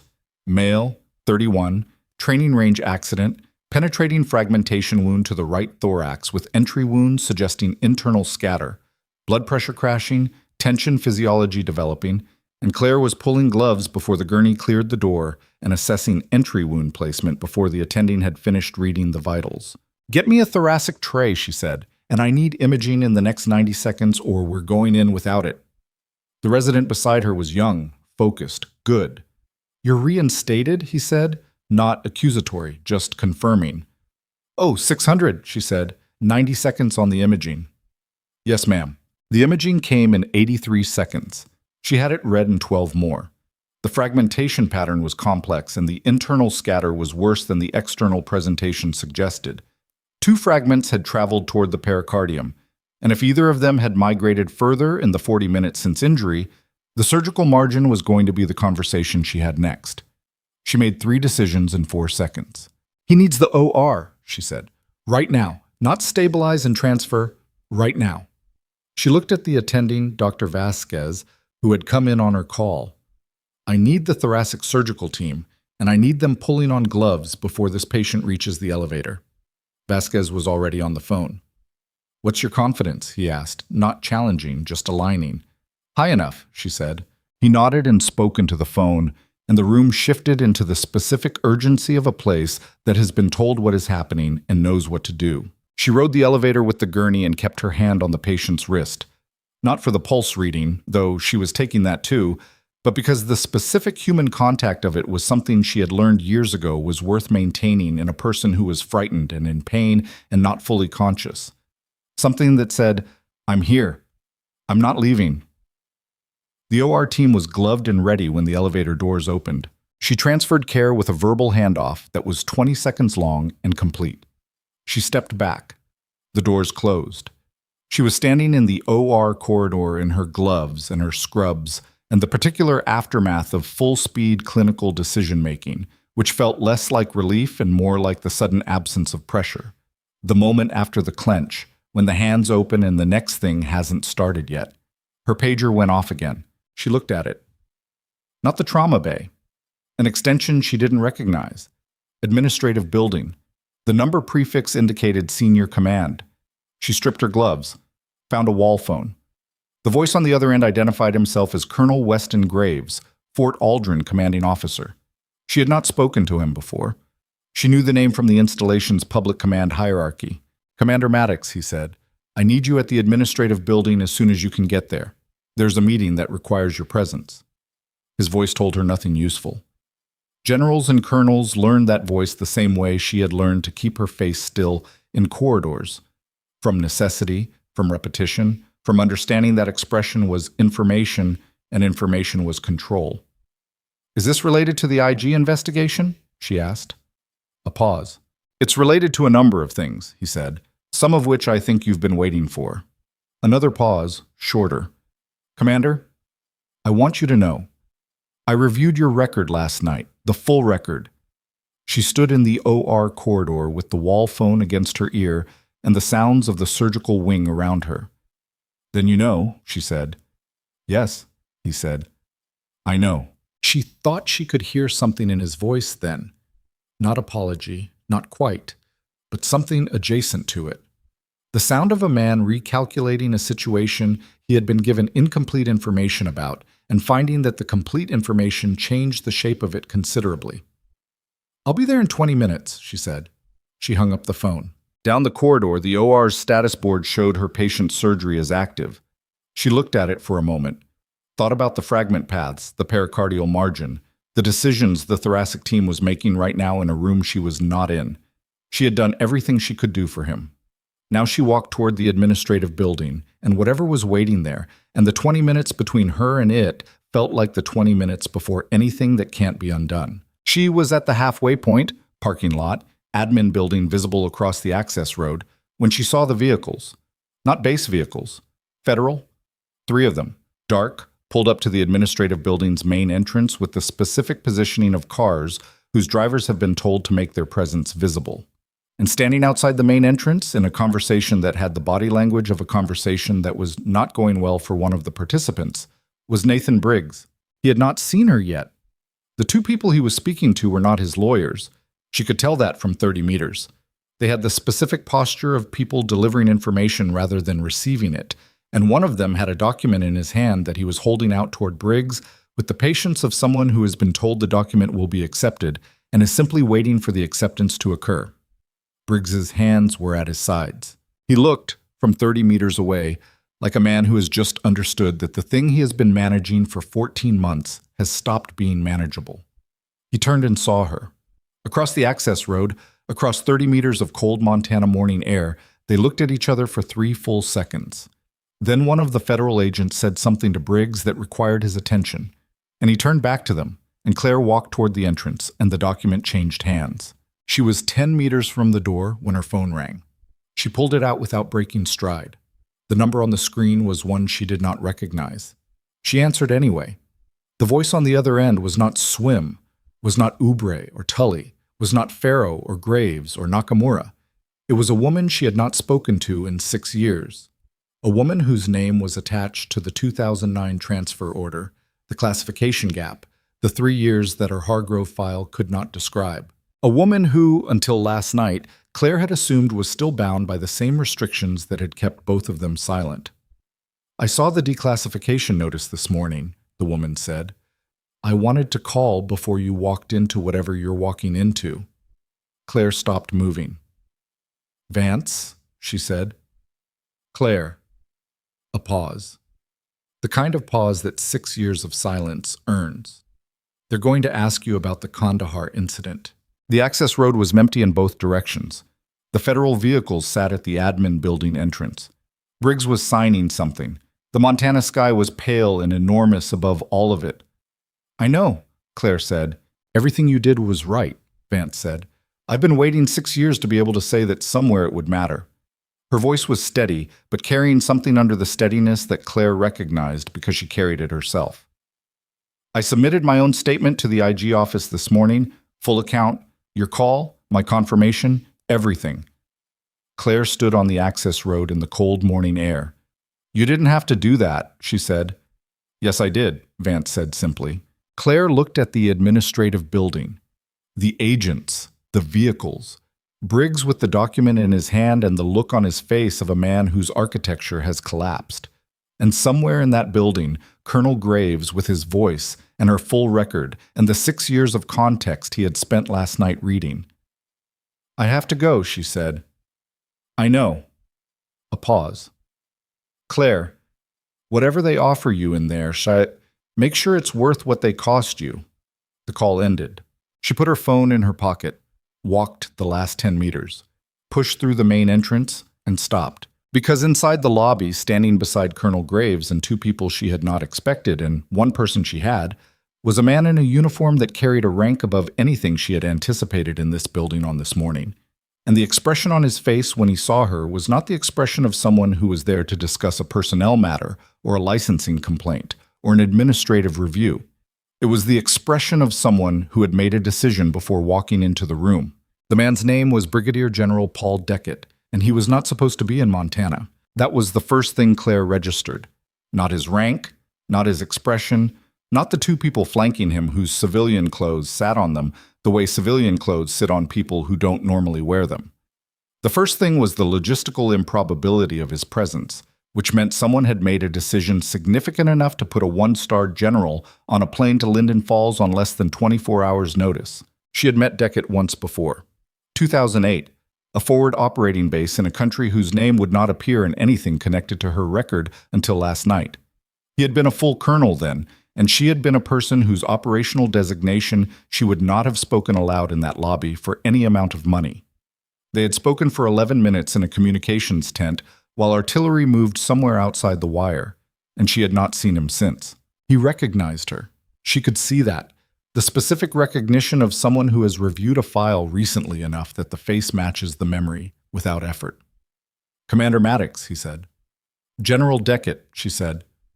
Colonel Graves was standing slightly to Deckett's left with the expression of a man who has spent the past hour being the least informed person in his own building and has made a professional decision to manage that gracefully. He was doing all right with it. "Let's find a room," Deckett said.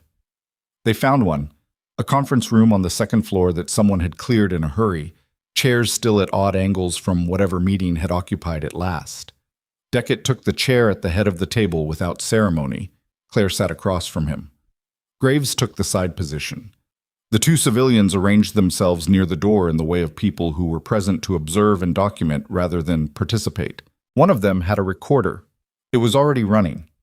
"I'll be direct," Deckett said. "I've read your full record. I read it last night, start to finish, including the Kandahar operational logs that were unsealed at 22:47. He folded his hands on the table. His hands were large and showed their age, and he did not fidget with them. "I should have read it years ago." She said nothing. There was nothing useful to say to that, and he wasn't asking for a response. "The transfer order in 2009, he continued, the one that ended your operational assignment and sent you to civilian track medical posting. I reviewed the authorization chain last night as part of the IG's case documentation request." A pause. "The signature on that order is not legitimate." Claire was very still. "What do you mean?" she said. "The authorizing signature belongs to a Colonel Harlan Foss, who was the program oversight officer at the time. Foss has been retired since 2011. We contacted him last night through the IG office." Deckett's voice was level and precise. "He did not sign that order. He was not consulted about it. He was not aware it existed until we called him." The room was quiet except for the recorder and the building's ventilation. "Someone forged it," she said. Someone in the administrative processing chain generated a transfer order under Foss's credentials and pushed it through before anyone with sufficient authority to question it was in a position to review it. The IG's forensic document unit confirmed the forgery at 0400 this morning. Deckett looked at her steadily. You were removed from that program without legitimate authorization, Commander. Your operational record was sealed under a classification level that should not have been applied to it, and the transfer order that ended your field assignment was fraudulent. She sat with that for a long moment. 6 years in Linden Falls. 6 years of building something ordinary on top of something that had been taken without her knowledge and without legitimate reason by someone whose name she did not yet have and whose motive she could not yet see clearly. Who generated the order? She asked. We're still working on that. The document forensics give us the generation timestamp and the credential chain. The personnel trail is more complex. He paused. What I can tell you is that the fraud predates Briggs. He's not the origin point. She had not expected that.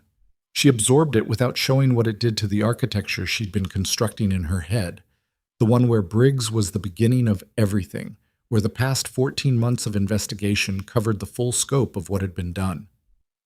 How far does it go? She asked.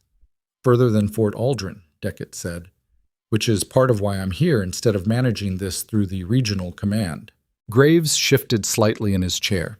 He had the expression of a man who had been given information in stages over the past 12 hours and was still integrating the most recent stage. What do you need from me? Claire said. Right now, I need you to understand the full scope of your situation so that the decisions you make in the next 72 hours are informed ones. Deckett leaned forward slightly. Your service record, once the classification is corrected and the fraudulent transfer order is removed from the chain, will reflect an uninterrupted operational record of 14 years. Your current rank designation is a product of the transfer. It was set at the civilian track level because the operational record wasn't visible. That changes. Mopas. She looked at him. We're not there yet, he said. There's process. There's always process. But I want you to understand the direction of travel. She nodded once. One question, she said. Go ahead. The Kandahar incident. Vance told me you'd ask about it. Deckett was quiet for a moment. He glanced at the recorder, then back at her. Dr. Vance submitted a full account this morning, he said. Her statement and yours, if you choose to give one, will be reviewed together. He paused. From what I've read, the decision you made in the field that day was the right one. The outcome was correct. The method was outside standard protocol, and that's why it was sealed. Not because of misconduct, but because of liability. Another pause. Someone decided that liability was more important than your record. That decision is going to be reviewed as part of this investigation. She thought about Kandahar. She did not think about it the way people think about things they regret. She thought about it the way people think about things they did correctly, under conditions designed to make correct impossible, and that still cost something real that could not be returned. The two things could both be true. They were. I'll give a statement, she said. I'll have Ubry's office schedule it. Deckett sat back. In the meantime, your reinstatement to nursing duties at Hargrove stands. Do your job. The investigation will run parallel. She stood. He stood. Graves stood. At the door, she stopped. The people who stayed silent, she said, the ones who filed complaints that went nowhere, the 9 who contacted IG yesterday, and however many more there are. What happens to them? Deckett looked at her. It was a straightforward question, and it deserved a straightforward answer, and she could see him deciding to give it one. Every complaint that was suppressed gets a full review. Every adverse career action that can be traced to that suppression gets an individual assessment. Where the record can be corrected, it will be. He paused. It won't fix everything. It never does. No, she said, but it should be said anyway. She walked out. Don't she? The drive back to Hargrove took 12 minutes. She used them to let the information settle into her body the way information settles when it is large and has been given no room to land, slowly through the chest and the shoulders and the specific place behind the sternum where things are held when there is no immediate action available for them. A fraudulent transfer order, her removal from the program, The years she had spent in Linden Falls, the careful ordinariness she had constructed, all of it downstream of a document that should not have existed. She could not decide yet what she felt about that. Not because she was suppressing it, but because it was too large to feel all at once. And she had learned over a long career that forcing the emotional accounting before the information was complete was a way of getting the accounting wrong. She parked in the staff lot and sat for 2 minutes. Then she went inside and pulled on her scrubs and went back to work. The OR patient, the soldier with the fragmentation wounds, was out of surgery by 1100 and in recovery with a prognosis that the thoracic surgeon described as guarded but directionally positive, which was the best available outcome for a presentation that had looked considerably worse 90 minutes into the procedure.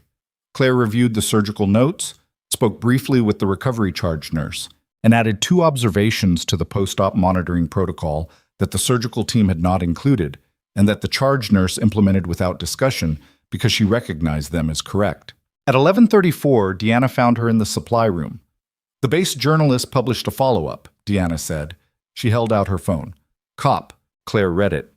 Adrienne Kopp's second report named Briggs, not by allegation, by formal case designation.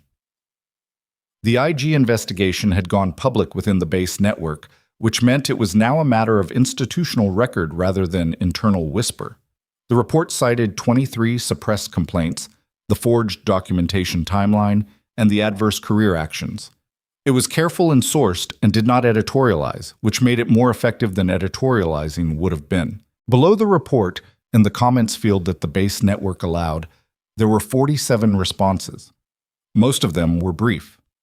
Several were from people Claire recognized as Hargrove staff or Fort Aldren personnel. One was from a name she didn't recognize, 3 sentences long. I filed in March 2022. I was told my complaint was received. No one ever contacted me. I still have the submission confirmation. How many people do you think there are? Deanna said. Not a question she expected answered, just the specific weight of it spoken aloud. More than 23, Claire said. She handed the phone back, returned to the supply room task she'd been in the middle of. By 1400, the IG office had received 14 additional contacts from personnel who had identified themselves as potential witnesses or complainants. The investigation scope, which had been running as a contained procurement and misconduct inquiry for 14 months, was widening in the specific way that investigations widen when the first public acknowledgement creates permission. When people who had calculated that silence was the only viable option recalculate based on new information. Briggs was aware of this. His legal counsel had issued 2 communications through the base administrative office in the 4 hours since the morning meeting, both of which were procedural and both of which were, as Swim described it in a text to Claire at 1312, the legal equivalent of someone trying to hold a door closed from the inside. The door was not going to hold. At 1447, it didn't. The IG warrant execution happened at 1500. Claire was not there for it. She was in the trauma bay managing an incoming case, a civilian construction worker with a significant laceration and a blood pressure reading that required more immediate attention than the laceration itself suggested. She was focused entirely on that patient, on the specific arithmetic of assessment and intervention. When the base administrative building 200 meters across the access road was entered by 6 federal agents and 1 staff judge advocate and 1 representative from the Army Inspector General's office who had flown in from Colorado and whose presence elevated the proceeding from an administrative inquiry to a formal federal warrant execution. She learned about it afterward, in pieces, in the way she'd been learning everything. What she knew concretely by 1700 was this: Briggs's office had been secured and its contents inventoried. His access to the base communication system had been suspended. He had been formally placed on administrative hold pending the IG investigation outcome, which meant he was on base, confined to his quarters, and had no access to any personnel system or documentation channel. His legal counsel was filing a challenge to the warrant scope, which the staff judge advocate's office had anticipated and prepared for. Callahan, still in the ICU, had received the formal notification of his own administrative hold status through his attorney. He was cooperating. The cooperation was, by all accounts, genuine rather than strategic, a distinction that mattered less to the legal process than it mattered to the people who had filed complaints that he had used against them. Graves issued a base-wide communication at 1730 that was measured and precise and said less than it implied in the way that institutional communications always do. An IG investigation was active. Personnel were advised to cooperate fully with any requests from the investigating office, and the command was committed to a thorough and impartial review. Claire read it in the break room at 17:45. Deanna read it over her shoulder. 14 months, Deanna said. Longer than that, Claire said, thinking about 2009 and a forged signature and someone she still didn't have a name for. What happens now? Now it processes, Claire said. It's slow and it's not clean and it doesn't fix everything, but it processes. Deanna was quiet for a moment. 2 years of paperwork, she said finally. I used to think about quitting. 3 different times I decided to start looking at other postings. She paused. I didn't, but I thought about it. I know, Claire said. I'm glad I didn't. So am I, Claire said, and meant it in the specific way of someone who understands that Deanna's continued presence had produced the statements that had accelerated a process that had been moving too slowly, and that the combination of those things was not accidental, but was the result of a person choosing to stay in a difficult place because the work mattered. She finished the break room coffee, rinsed the cup, went back to the floor. At 2019, Swim called. The forensic document team finished the credential chain analysis, he said. The forged transfer order. We have the origin point. She was sitting in her truck in the staff parking lot, engine running for the heat, not yet ready to drive home. Who? She said. A Major Gerald Swick. He was a program administrative officer in 2009, attached to the Joint Task Force through a Pentagon liaison role. He retired in 2013. A pause. He's currently a defense contractor, sits on the board of 2 private security companies that have had procurement contracts with the Fort Aldren training division for the past 5 years. The geometry of it assembled in her head with the specific click of things that have been waiting to fit together. Swick, 2009. The forged order that removed her from the program, the retirement, the contracting work, the procurement irregularities that had started the investigation 14 months ago. Briggs's vendor relationships, she said. Swick's companies are 2 of the 3 vendors we've been documenting as irregularities, Swim confirmed. Briggs didn't know about the forged order. We're confident of that. But he knew Swick. He worked with Swick's companies. And somewhere in that relationship, Swick became aware that the investigation was getting close enough that personnel who had knowledge of the 2009 program might become relevant. He needed my record to stay sealed, she said. We believe he communicated with someone inside the administrative structure at Fort Aldren, not Briggs directly, but someone in Briggs's network, about the need to manage any attention toward the historical personnel files. The complaint Briggs filed against you, the license referral, we think those were downstream of that communication. Briggs thought he was managing a tournament problem. He didn't know he was also managing someone else's exposure. She sat with the engine running and the Montana dark outside the windows. Is Swick in custody? She asked. Federal warrant issued 2 hours ago. He was taken into custody at his residence in Virginia at 1900 Eastern.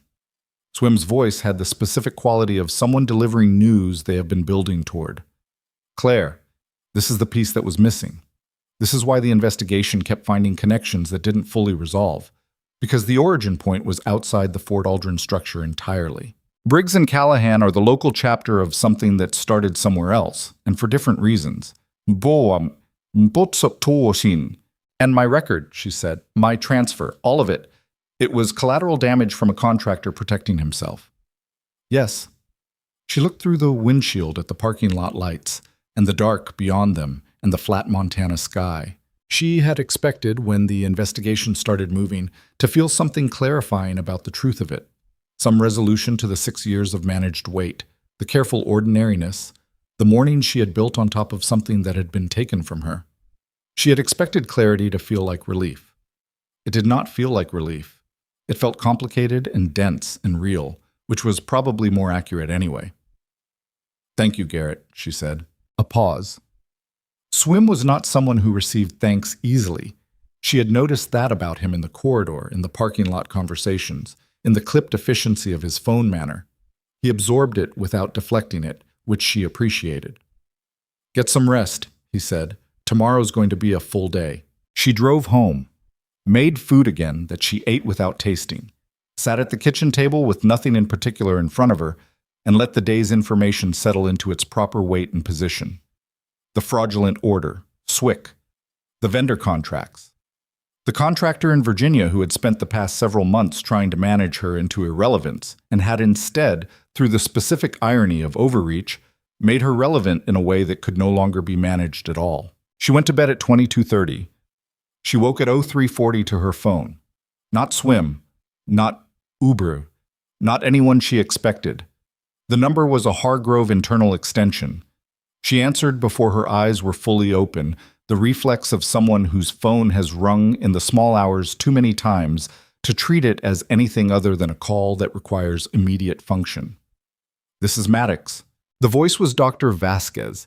He sounded controlled but carrying the specific compression of a physician who is managing a situation at the edge of what management can do. "Callahan," he said. "He's declining. Developed a secondary complication.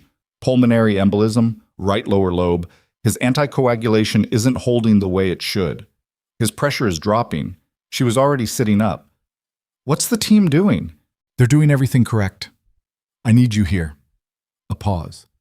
"I know it's 03:40. I know what this is."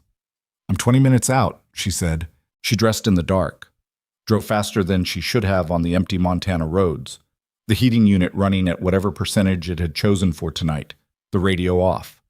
She was thinking about Callahan's chest wall depth and his anticoagulation history as documented in the intake chart and the secondary embolism location and what the intervention options looked like at this stage of his recovery. She was not thinking about the tournament.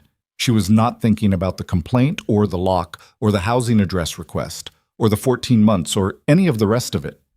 She was thinking about a patient who was dying.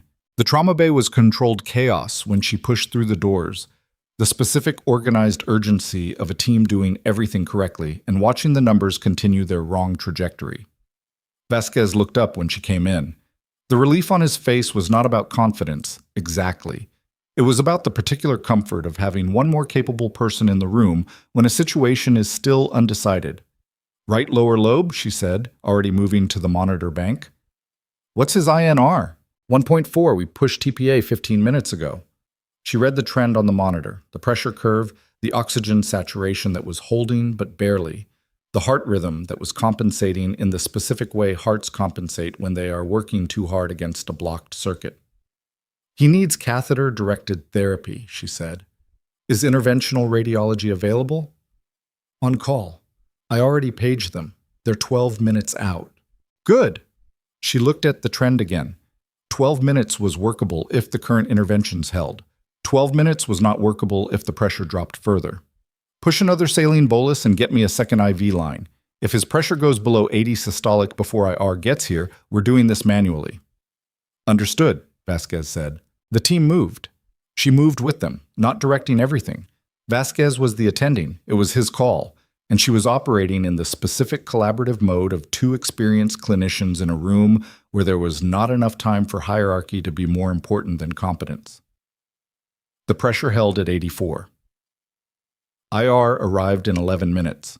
The catheter-directed thrombolysis procedure took 47 minutes and required two adjustments to the approach that the IR attending initially resisted before Claire explained her reasoning, and he reviewed the imaging and conceded she was right.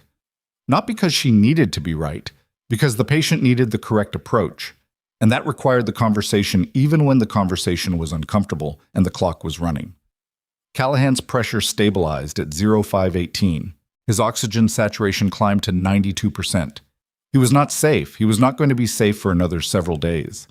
But the specific immediate crisis had a different trajectory now than it had had an hour ago, and the trajectory was the difference between outcomes. She stood at the monitoring station at 0530 and looked at his numbers and felt the particular exhaustion of a body that has been operating at high function on 4 hours of sleep and adrenaline. Callahan was unconscious. He had been unconscious for most of the past 4 days. He did not know she was in the room. He did not know she had been in the room twice now, when the number said the outcome was going to go one way and the intervention said otherwise. She thought about what Graves had said to her. The full record. "I should have read it years ago." She thought about Vance on the phone.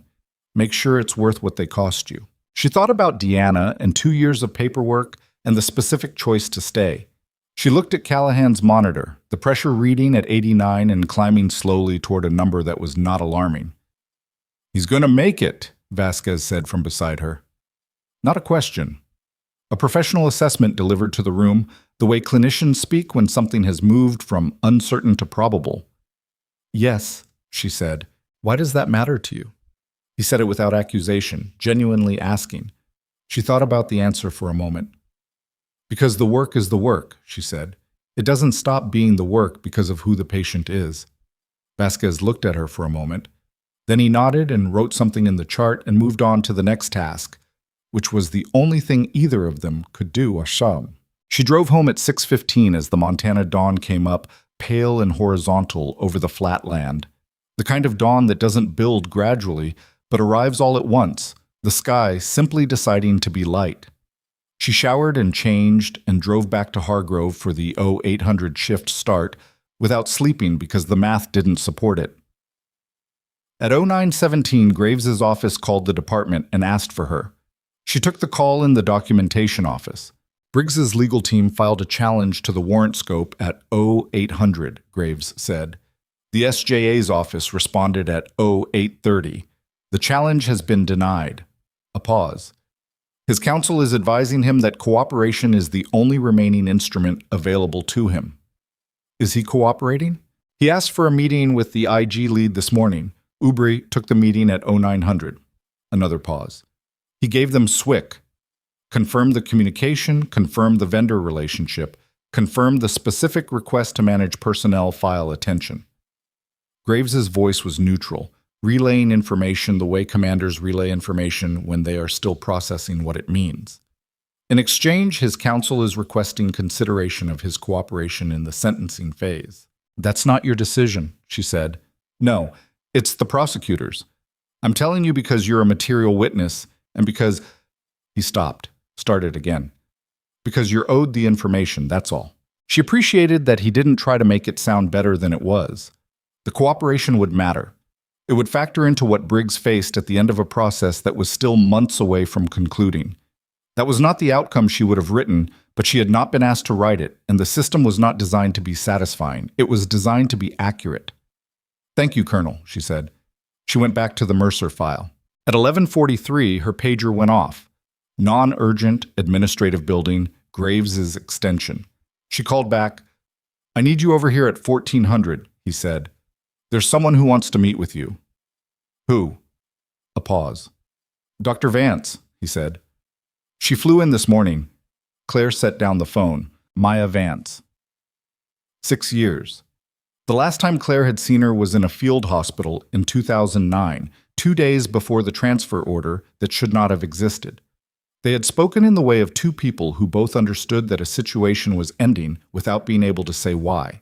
And the conversation had carried the weight of things not said and the specific grief of abrupt institutional endings. And then Claire had been transferred and Vance had remained, and 6 years had passed without direct contact. She had submitted a statement. She had called. She had flown to Montana. "I'll be there at 1400, Claire said. She was there at 1355. Vance was in the conference room on the second floor, the same room from 2 days ago. The whiteboard still with its vancomycin notation, the chairs still slightly crooked. She was standing at the window when Claire came in, looking out at the parking lot in the flat distance. She turned when she heard the door. 6 years had done what 6 years do. Not dramatically, not unkindly, just the ordinary work of time on a face. She was thinner than Claire remembered. Her hair was different. The way she held herself was the same. They looked at each other for a moment. "You look tired," Vance said. "I've had a busy week," Claire said. Something crossed Vance's face that was not quite a smile, but was in the same territory. She gestured at the chairs. They both sat. "I should have called sooner," Vance said. "When the investigation started and Swim contacted me 6 months ago as a background source, I should have called you then." "Why didn't you?" "I didn't know if you'd want to hear from me." A pause. "I didn't know if reopening it would help or hurt." "You didn't know which direction it was going to go," Claire said. "No," Vance said. "I didn't." She folded her hands on the table. They were a surgeon's hands, steady, deliberate. "I'm sorry, Claire." For the 6 years, for not finding a way to say something. Claire looked at her. She thought about what she wanted to say and what would be useful, and whether those were the same thing. "You're saying something now," she said. "Your statement is in the case file."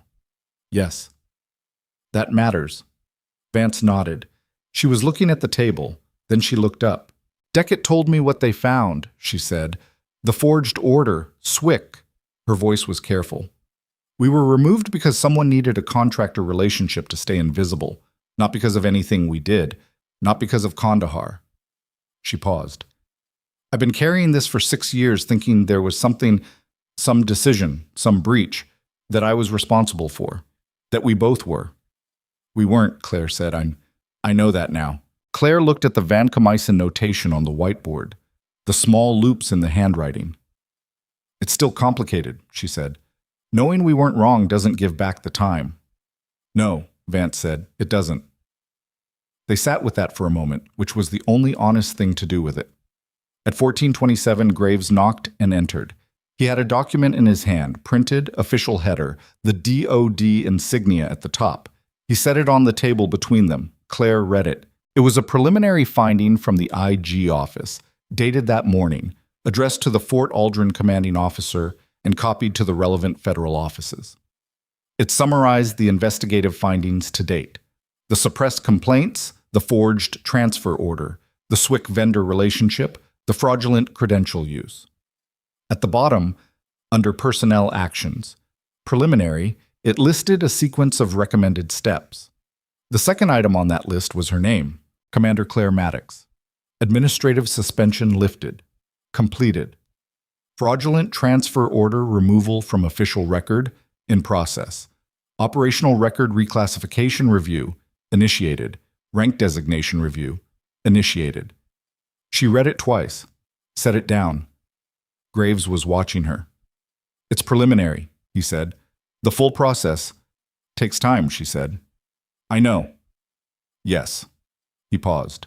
"But the direction of travel is clear." She nodded, pushed the document back across the table toward him. "One thing," she said. "The soldiers who filed complaints that went nowhere, the ones who are contacting IG now, and the ones who haven't contacted anyone yet because they still don't believe it's safe." She looked at him. "Someone needs to make it explicit that they can come forward.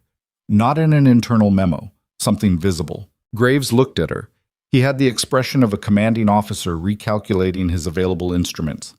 "I can issue a command-wide statement," he said. "My name on it, direct language." "Today," she said. A pause. "Today," he confirmed. She stood. Vance stood with her. They walked out together into the corridor, and the hospital sounds rose around them. The ordinary business of the floor, medication schedules and family updates and coverage swaps, all of it continuing at its own pace regardless of what had happened in conference rooms and parking lots and ICU bays. "What are you doing now?" Vance asked. "Going back to work," Claire said. Vance looked at her for a moment. "Same," she said, and the flatness of it was familiar and warm and exactly the same as it had been 6 years ago, and Claire felt something ease in her chest that had been held tight for longer than she'd been tracking it. She was halfway down the corridor when Swim called. "SWIC's attorney contacted the federal prosecutor's office an hour ago," he said. "He wants to make a deal." "What kind of deal?" "Full cooperation. Names, dates, communications, the complete picture of what he did in 2009 and why, in exchange for a plea arrangement that keeps him out of federal prison." A pause. "The prosecutor hasn't responded yet. But if he cooperates, Claire, if he cooperates, we get everything. The full chain. Everyone who knew, everyone who helped, everyone who looked away." She stopped walking. "How many people knew?" she said. A long pause. "More than we thought," Swim said. SWIC's attorney indicated in the preliminary conversation that his client has information about personnel decisions affecting multiple former operatives from the program, not just you. The corridor was empty in both directions. The ventilation moved air through the building in its steady, indifferent way. "How many?" she asked again. "We don't know yet. The attorney implied a number. We couldn't confirm it." Another pause. "If it's accurate, if even half of what the attorney implied is real, this becomes a significantly larger case than Fort Aldren. She stood in the corridor with the phone against her ear and looked at the middle distance. Multiple former operatives, other records, other forged orders, other manufactured gaps, other people who had spent years building careful ordinariness on top of something taken without legitimate reason. When does Swick give his statement? She asked. If the plea arrangement goes through, 72 hours, maybe less. And if it doesn't go through, then we build the case from what we have, which is substantial but slower, months instead of weeks. Swim's voice was careful. Claire, I need to ask you something. Go ahead. Deckett's office contacted me an hour ago. There's an operational role being discussed. I'm not cleared to give you specifics yet, but it's connected to the wider investigation. The scope of what Swick's cooperation might open up. He paused. If the case goes where the attorney's implying it might go, they're going to need people who are in the program, who know the operational context from the inside. Another pause. They're going to need you specifically. She looked down the corridor toward the trauma bay. The doors were still. Nothing incoming. She thought about the 6 years she had built in Linden Falls, the morning shifts, the Mercer post-op. Deanna's 2 years of paperwork, Vasquez and his shoulder and the 3 degrees of angle and the way he had stepped back without being asked when it mattered. She thought about the lockbox on the shelf that she had not opened. Tell Deckett's office I'll have a conversation, she said. Not a commitment, a conversation. Understood, Swim said. She put the phone in her pocket and stood in the empty corridor for another moment. Then she heard it. The specific tone of the trauma bay alert, not the pager, the audible alarm that meant incoming and urgent. And she was moving before the second pulse sounded, her body making the decision before her mind caught up with it. Because that was what the work was, and she had not stopped being someone who ran toward it. She pushed through the trauma bay doors and stopped. The gurney coming through the far entrance was not a soldier, was not a construction worker, was not any of the categories her mind had assembled in the 2 seconds of corridor running. It was a woman in her early 30s in civilian clothes, and the paramedics' report was coming fast. Cardiac event, rapid deterioration, unresponsive on scene. And beside the gurney, running to keep pace, was a man whose face Claire didn't recognize but whose uniform she did, and whose rank insignia told her he was attached to Fort Aldren, and who was saying a name over and over in the specific voice of someone who cannot stop saying a name because stopping would mean something they are not ready to accept. The charge nurse looked at Claire. You're the senior on the floor right now, she said. Vasquez is in OR 2. Claire was already gloved. She looked at the monitor as the paramedics transferred, looked at the rhythm, looked at the patient's face, young, pale, the specific stillness of a body that was fighting to maintain function against something that was working against it. She looked at the man in the uniform beside the gurney, still saying the name, not looking at anything except the patient. Sir, she said. Her voice was level and direct and carried exactly the weight it needed to carry. I need you to step back so I can help her. He looked at her. His face was the face of a person whose entire world had just narrowed to a single point. Can you help her? He said. She was already assessing, already running the calculation. That's what I'm here for, she said. Step back. He stepped back. She began. And 40 seconds into the assessment, she found something in the rhythm strip that should not have been there. Something that had not been in the paramedics' report. Something that changed the entire picture of what was happening and what the intervention needed to be. Something that, if she had not been the person standing at that monitor, if it had been someone without the specific depth of experience that her full record documented, might not have been found until it was too late. She looked at the charge nurse. Get me a cardiologist on the line right now, she said. And I need the cath lab on standby. She was already reaching for the line. This isn't a standard cardiac event. This is something else, and we have about 8 minutes to be right about what it is. The charge nurse was already on the phone. Across the trauma bay through the window in the far door, Swim was visible in the corridor outside. He had not called ahead. He was just standing there, phone in hand, with an expression that told her the 72 hours had already changed. Swick had not waited for the plea arrangement. He had started talking. The rhythm strip was showing a pattern called Wellens syndrome, a specific EKG finding that looks, to an undertrained eye, like a post-event artifact, something that has already happened and resolved and no longer requires urgent attention. It is not that.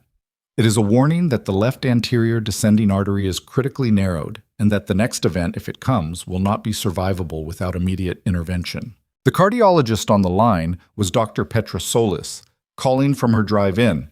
Hargrove had paged her before the patient arrived, running a protocol that Farrow had instituted 3 years ago for rapid cardiology consult. Claire had the rhythm strip described to her before Solis's car reached the parking lot, and Solis said one word, "cath," and ended the call because she was already running. The patient's name was Renata Ubre. Claire understood that in a specific way when the charge nurse read the intake form. Not surprised. The uniform on the man beside the gurney had been federal, and the timeline assembled itself in the 3 seconds between understanding and action.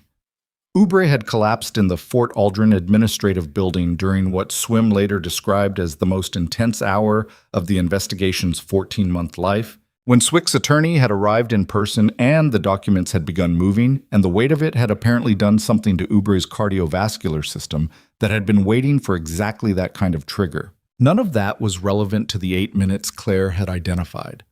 What was relevant was the rhythm, the artery, the cath lab, and whether Solis could get through the parking lot in time to walk the procedure. She could. The procedure took 1 hour and 22 minutes. Claire was in the room for the first 40 of them, until Solis had the situation under control, and the intervention had committed to a trajectory that was no longer uncertain, and then she stepped back and stripped her second set of gloves for the morning and leaned against the wall in the corridor outside the cath lab and breathed. Swim was there. He had been there for an hour, in the corridor, not calling, just present in the specific way of someone who understands that the person they're waiting for cannot be interrupted. "She's stable?" he asked. "Solis has her," Claire said. "She'll need monitoring for 72 hours and probably a stent follow-up, but the immediate event is managed." She looked at him. He looked like he hadn't slept. She suspected they matched on that. Swick started talking. "2 hours ago," he said. He called the prosecutor directly. No attorney in the room. Just called and started talking. He ran his hand across the back of his neck. "Claire, he gave us 9 names." She looked at him. 9 individuals across 3 branches who were aware of the forged transfer orders. Not just yours.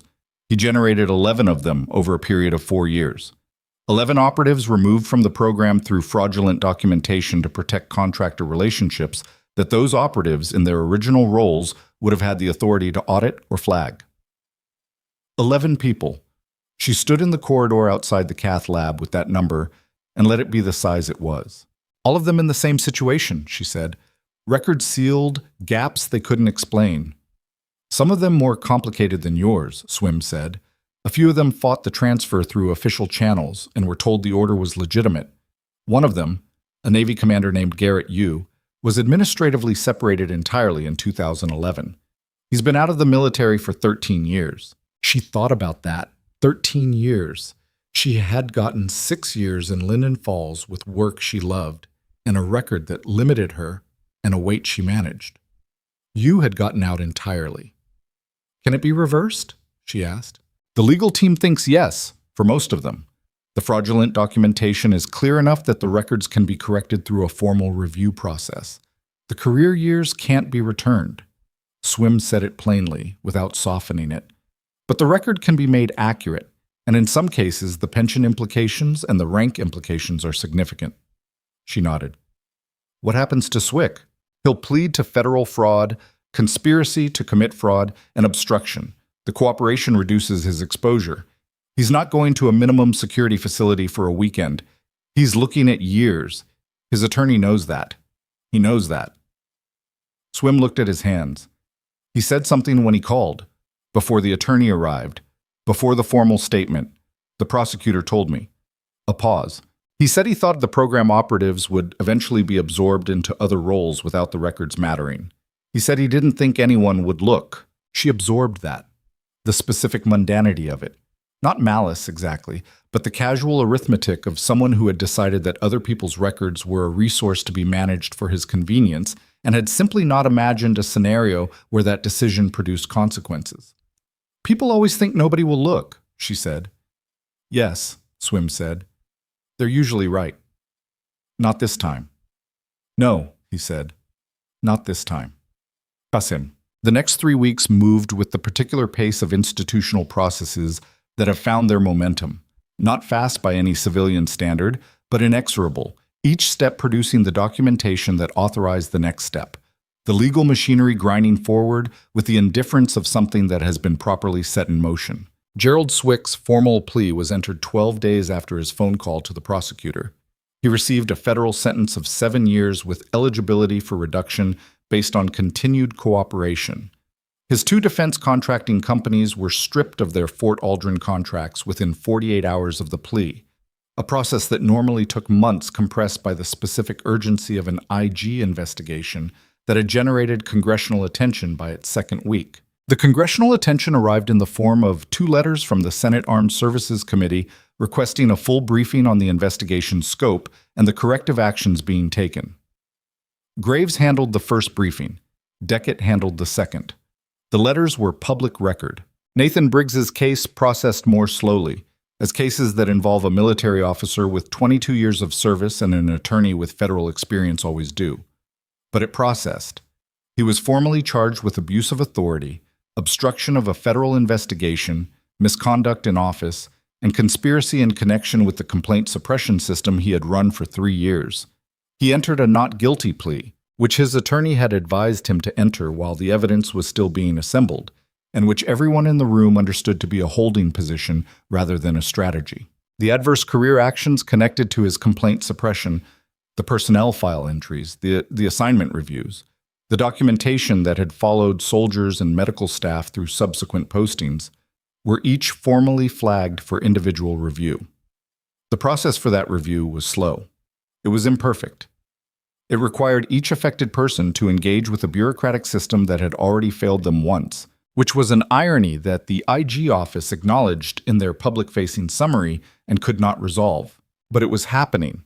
Callahan's case was different, and Claire spent time thinking about the difference. He was discharged from the ICU on day 11, still limited, still recovering, moving carefully through the Hargrove corridors on his way to physical therapy with the specific dignity of a large man relearning the relationship between his body and its current constraints.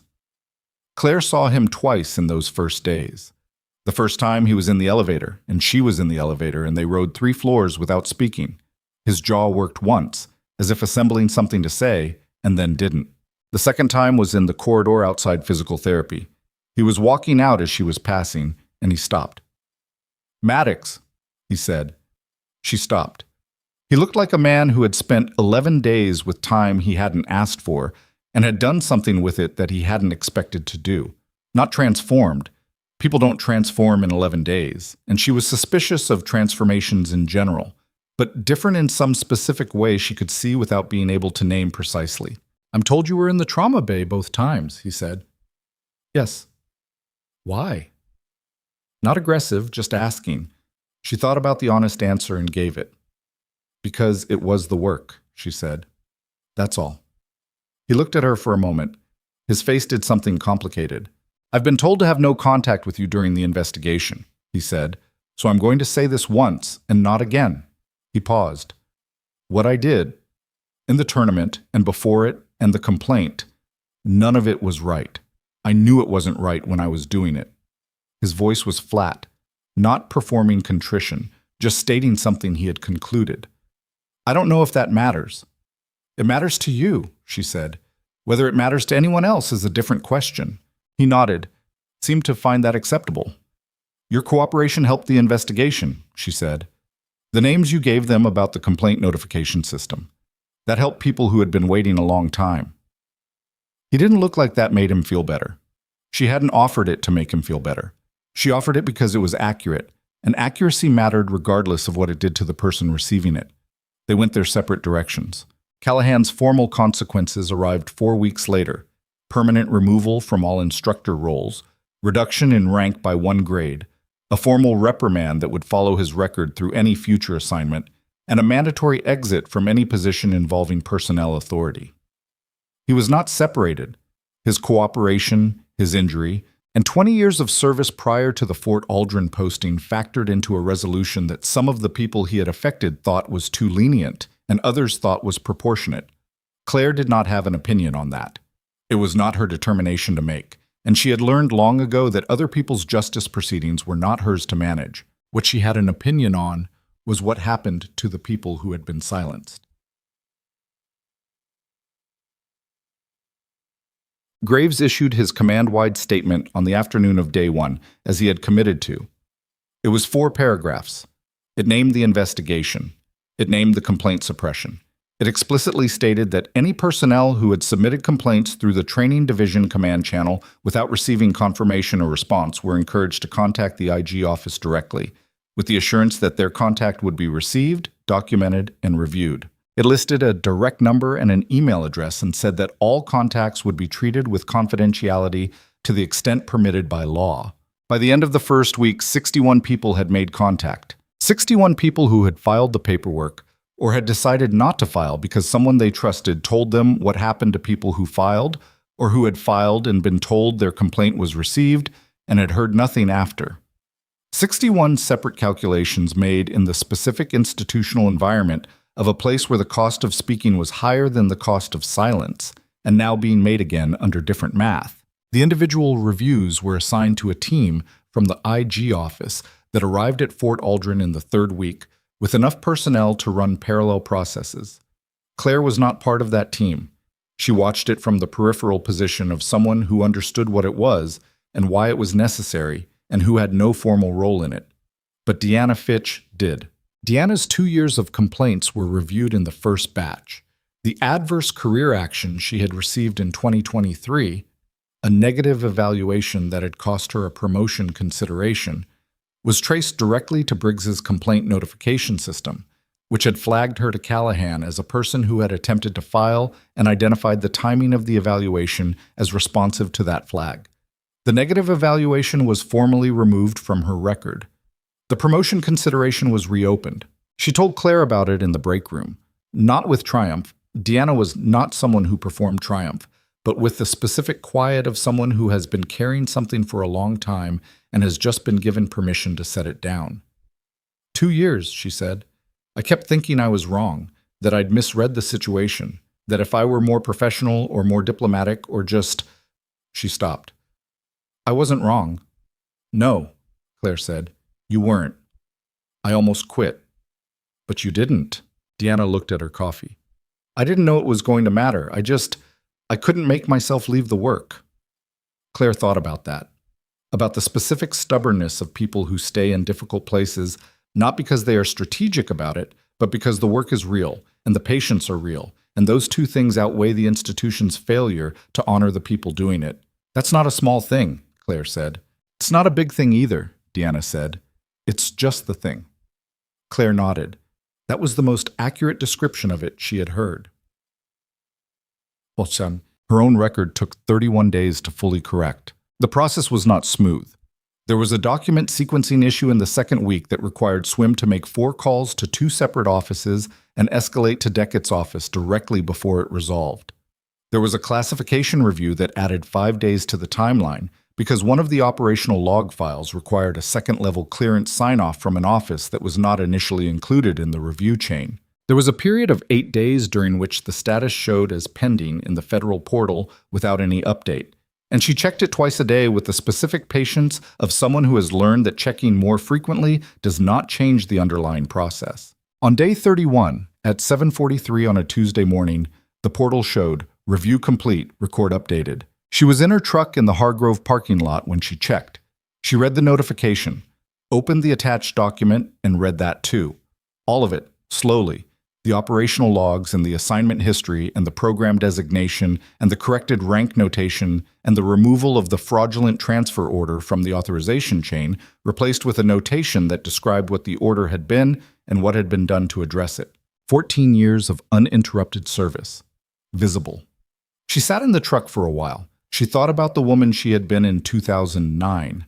Not younger in the ways that matter, not less capable, not less certain of the work. Just operating without knowing that something was being done to her record at the same time she was building it. The specific indignity of that, which she had not been able to feel fully until this moment, because until this moment she had not been certain of the shape of it. She felt it now. Let it be what it was for the few minutes it needed. Then she got out of the truck and went inside by.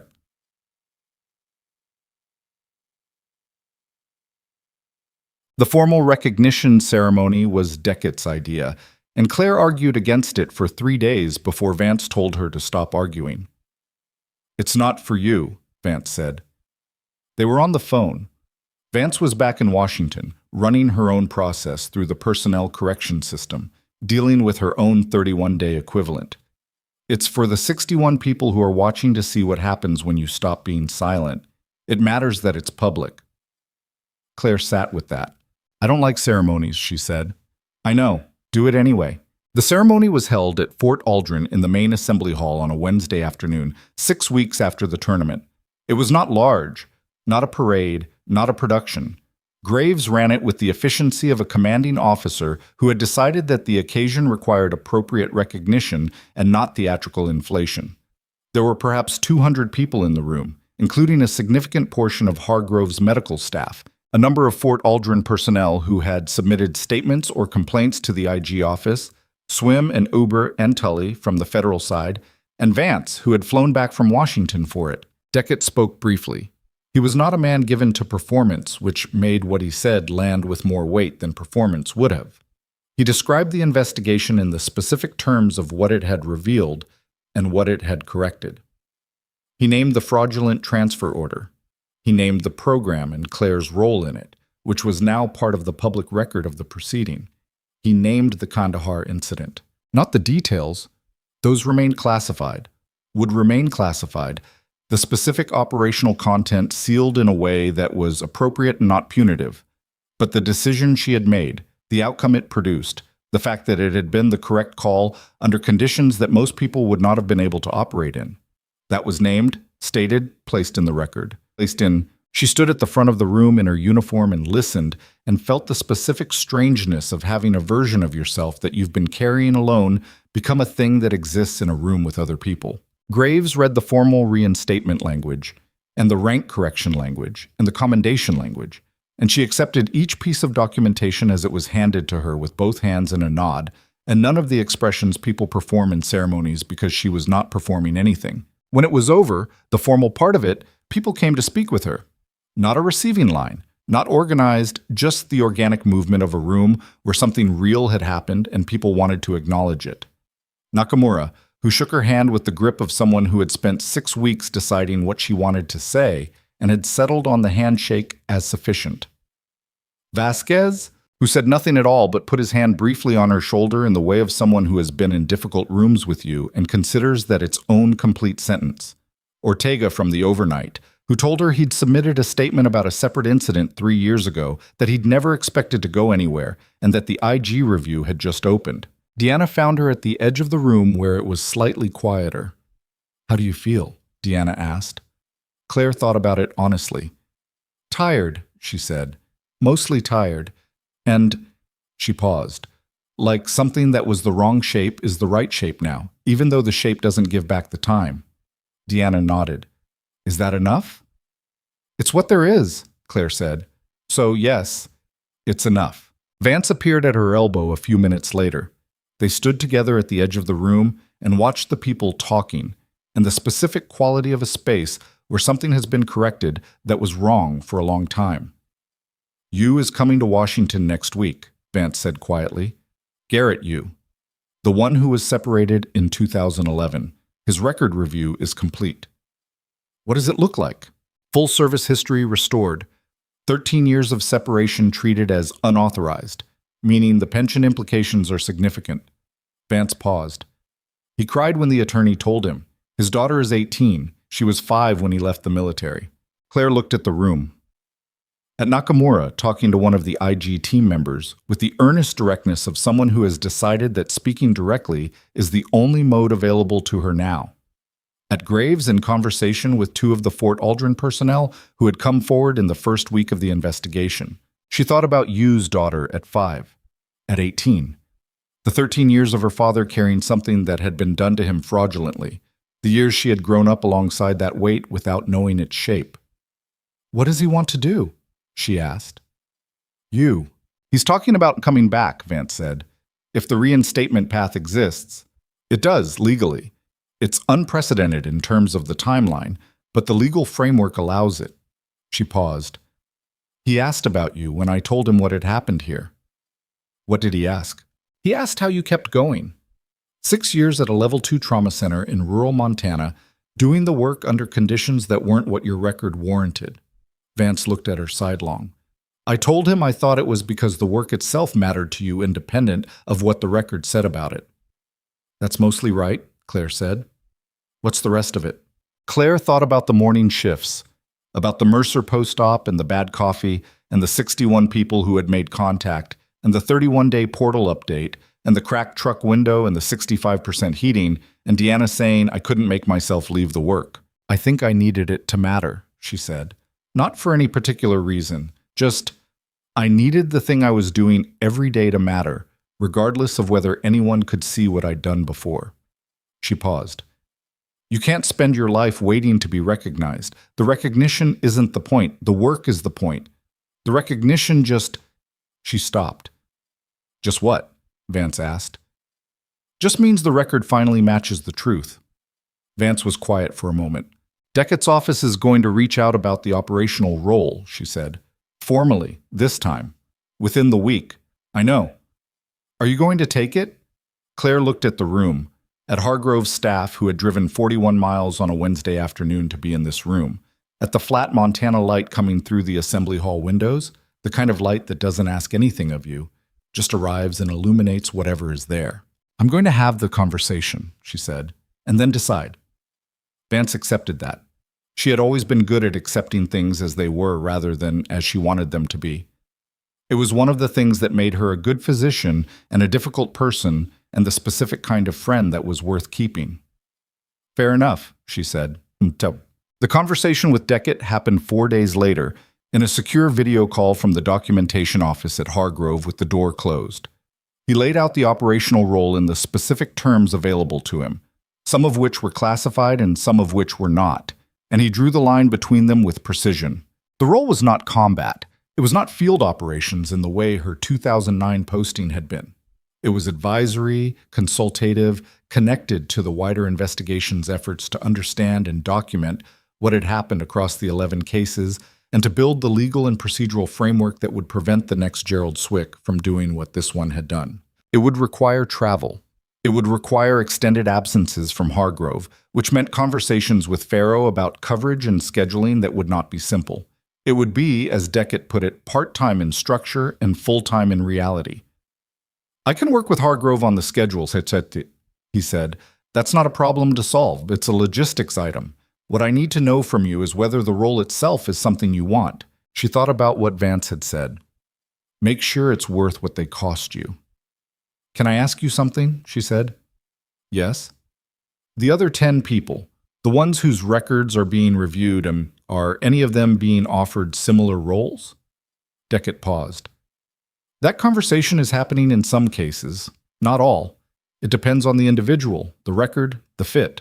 I want you included in that conversation, she said. Garrett, you specifically. His record and his separation. The timeline is the longest and the impact is the most significant. If this role exists because of what Swick did and what the investigation uncovered, the people with the deepest exposure should have the clearest path back. Deckett looked at her through the screen. I'll make that call today, he said. Then yes, she said. I'll take the role. She told Farrow that afternoon. He sat in his office and listened to as much as she could tell him, which was not everything but was enough for the shape of it to be clear. How often are you going to be here? He asked. More than half the time, she said. Probably significantly more. The travel is project-based, not continuous. But it changes. Yes, she said. It changes. He looked at his hands, then at her. 6 years ago, when you applied for the Hargrove position, he said, your file had a gap that nobody could explain and a classification notation that made the HR office uncomfortable. I overruled their recommendation and hired you anyway. He paused. I want you to know that decision had nothing to do with strategy and everything to do with the fact that in the interview, when I asked you why you wanted to work at a level 2 trauma center in rural Montana, you said because the work would be real and the patients would need you, and that was enough. She looked at him. I still believe that, she said. I know, he said. That's why I'm not going to make this difficult. He straightened in his chair. We'll work out the schedule. You keep your position here, you do the work you need to do there. When you're here completely. Yes, she said. When I'm here completely. He nodded, extended his hand across the desk. She shook it, not like a ceremony, like two people who respect each other, confirming an arrangement they both mean to keep. 6 weeks after the ceremony, on a Thursday morning when the Montana sky was doing the flat, pale thing it does in early spring before the color comes back to it, Claire was in the trauma bay when the last piece resolved. She was managing a routine case, a construction worker, a laceration, nothing that required her full architecture, when her phone showed a notification from the federal portal. She finished the laceration, cleaned up, stepped into the corridor, read the notification. The formal federal case against Gerald Swick had been accepted by the court. The plea was on record. The sentencing was scheduled. The case documentation, including the full scope of the 11 fraudulent transfer orders and the names of the 9 individuals who had known and participated, was now a matter of federal public record. She put her phone in her pocket, stood in the corridor for a moment. Deanna came around the corner with a chart and stopped when she saw Claire's expression. What happened? It's done, Claire said. The federal case, it's on the record. Deanna looked at her. Read whatever was on her face. Good, she said simply, and kept walking because there were patients and charts and the floor did not stop for anything. Claire watched her go. Then she went back to work. Bwam. The letter arrived on a Friday, 6 days later, through the federal secure portal. It was addressed to Commander Claire Maddox, and it was from Garrett Yu, who had received her name from Deckett's office 2 weeks ago and had apparently spent those 2 weeks deciding whether to write. He had decided to write. It was 3 paragraphs. She read it twice. He did not write easily. She could feel that in the sentences, the places where the language was more formal than the content required. The specific awkwardness of a person putting something real into a structure that was designed for something more official. He said he'd been told she had asked for him to be included in the operational role conversation. He said he didn't know why she'd done that for someone she'd never met. He said his daughter, who was 18 and had grown up watching her father be a person whose story didn't fully add up, had asked him to thank whoever had helped start the process that let the story make sense. The last line was, "My daughter wants to study medicine. I told her about you.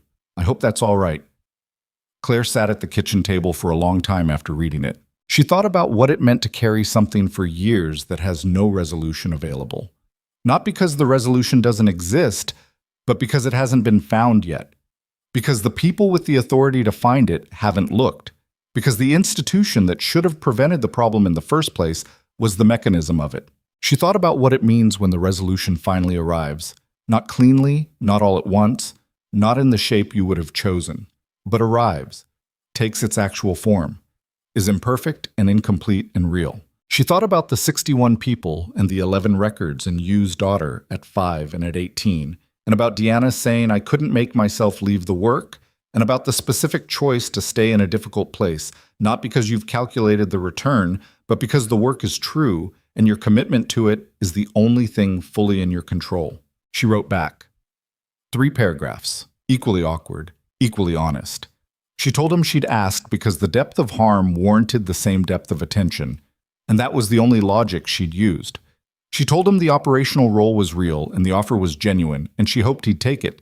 She told him to tell his daughter that medicine is hard and slow and will ask more of her than she expects and give back more than she can calculate in advance, and that this is the only honest description of it she's found in 20 years. She didn't sign it with her rank, just her name. She sent it and closed the portal and sat at the table in the Montana evening, the light going horizontal through the window, the cottonwood in the yard moving in the wind that came every evening from the west. The lockbox was still on the shelf in the closet. She had not opened it. She didn't need to anymore, so not because what was inside it no longer mattered, but because the things inside it had been returned to the larger record where they belonged. And the lockbox was just a box now, and she could decide later whether to keep it. Tomorrow she had a 0600 shift. There was a post-surgical patient to monitor and a coverage gap on the overnight that nobody had volunteered for, and a new resident starting on the trauma rotation who would need the kind of direct, specific feedback that most senior staff hesitated to give and that she had never had any difficulty providing. The work would be there. It was always there. And here is what she had learned. Not in the 6 weeks of investigation and ceremony and federal filings, not in the 31 days of the portal update, but in 20 years of showing up to difficult rooms and doing the next correct thing regardless of whether the record was watching. The institution does not define you. It can damage you, obstruct you, erase parts of you from its own account. It can force you into corridors and waiting rooms and suspensions and 6 years of careful, patient, ordinary mornings spent building something on top of a wound it gave you without your knowledge. It can be wrong about you for a very long time, but it cannot make you less than you are. The work you do when no one is recognizing it is still the work. The decisions you make correctly under impossible conditions are still correct, whether or not the record says so. The people you help are still helped. The ones you save are still alive. The ones you tell the truth to still have the truth. They thought she was just a nurse. She was a nurse. She was also everything else her record had finally been corrected to show. But the nursing was not the lesser part. It was not the cover story, not the consolation posting, not the thing she did while waiting for the rest of her identity to be returned to her. It was the work she had chosen with full knowledge and full commitment, and it had mattered every single day regardless of whether anyone understood why she had chosen it. The woman who checked the portal twice a day for 31 days. The woman who put the lock back on the locker. The woman who crossed the trauma bay floor for the man who had tried to ruin her, and did it without conflict and without hesitation. The woman who asked for you to be included because the depth of harm required the depth of attention. The woman who drove to work every morning in a truck with a cracked window and a heating unit that worked on 65% of its settings, and did not wait for the record to be corrected before doing the job the record would eventually confirm she was qualified to do. That woman had not needed the recognition to be extraordinary. She had simply needed the record to catch up with the truth. And now it had. She got up from the kitchen table, washed her cup, turned off the light. Tomorrow, 0600. The work was waiting.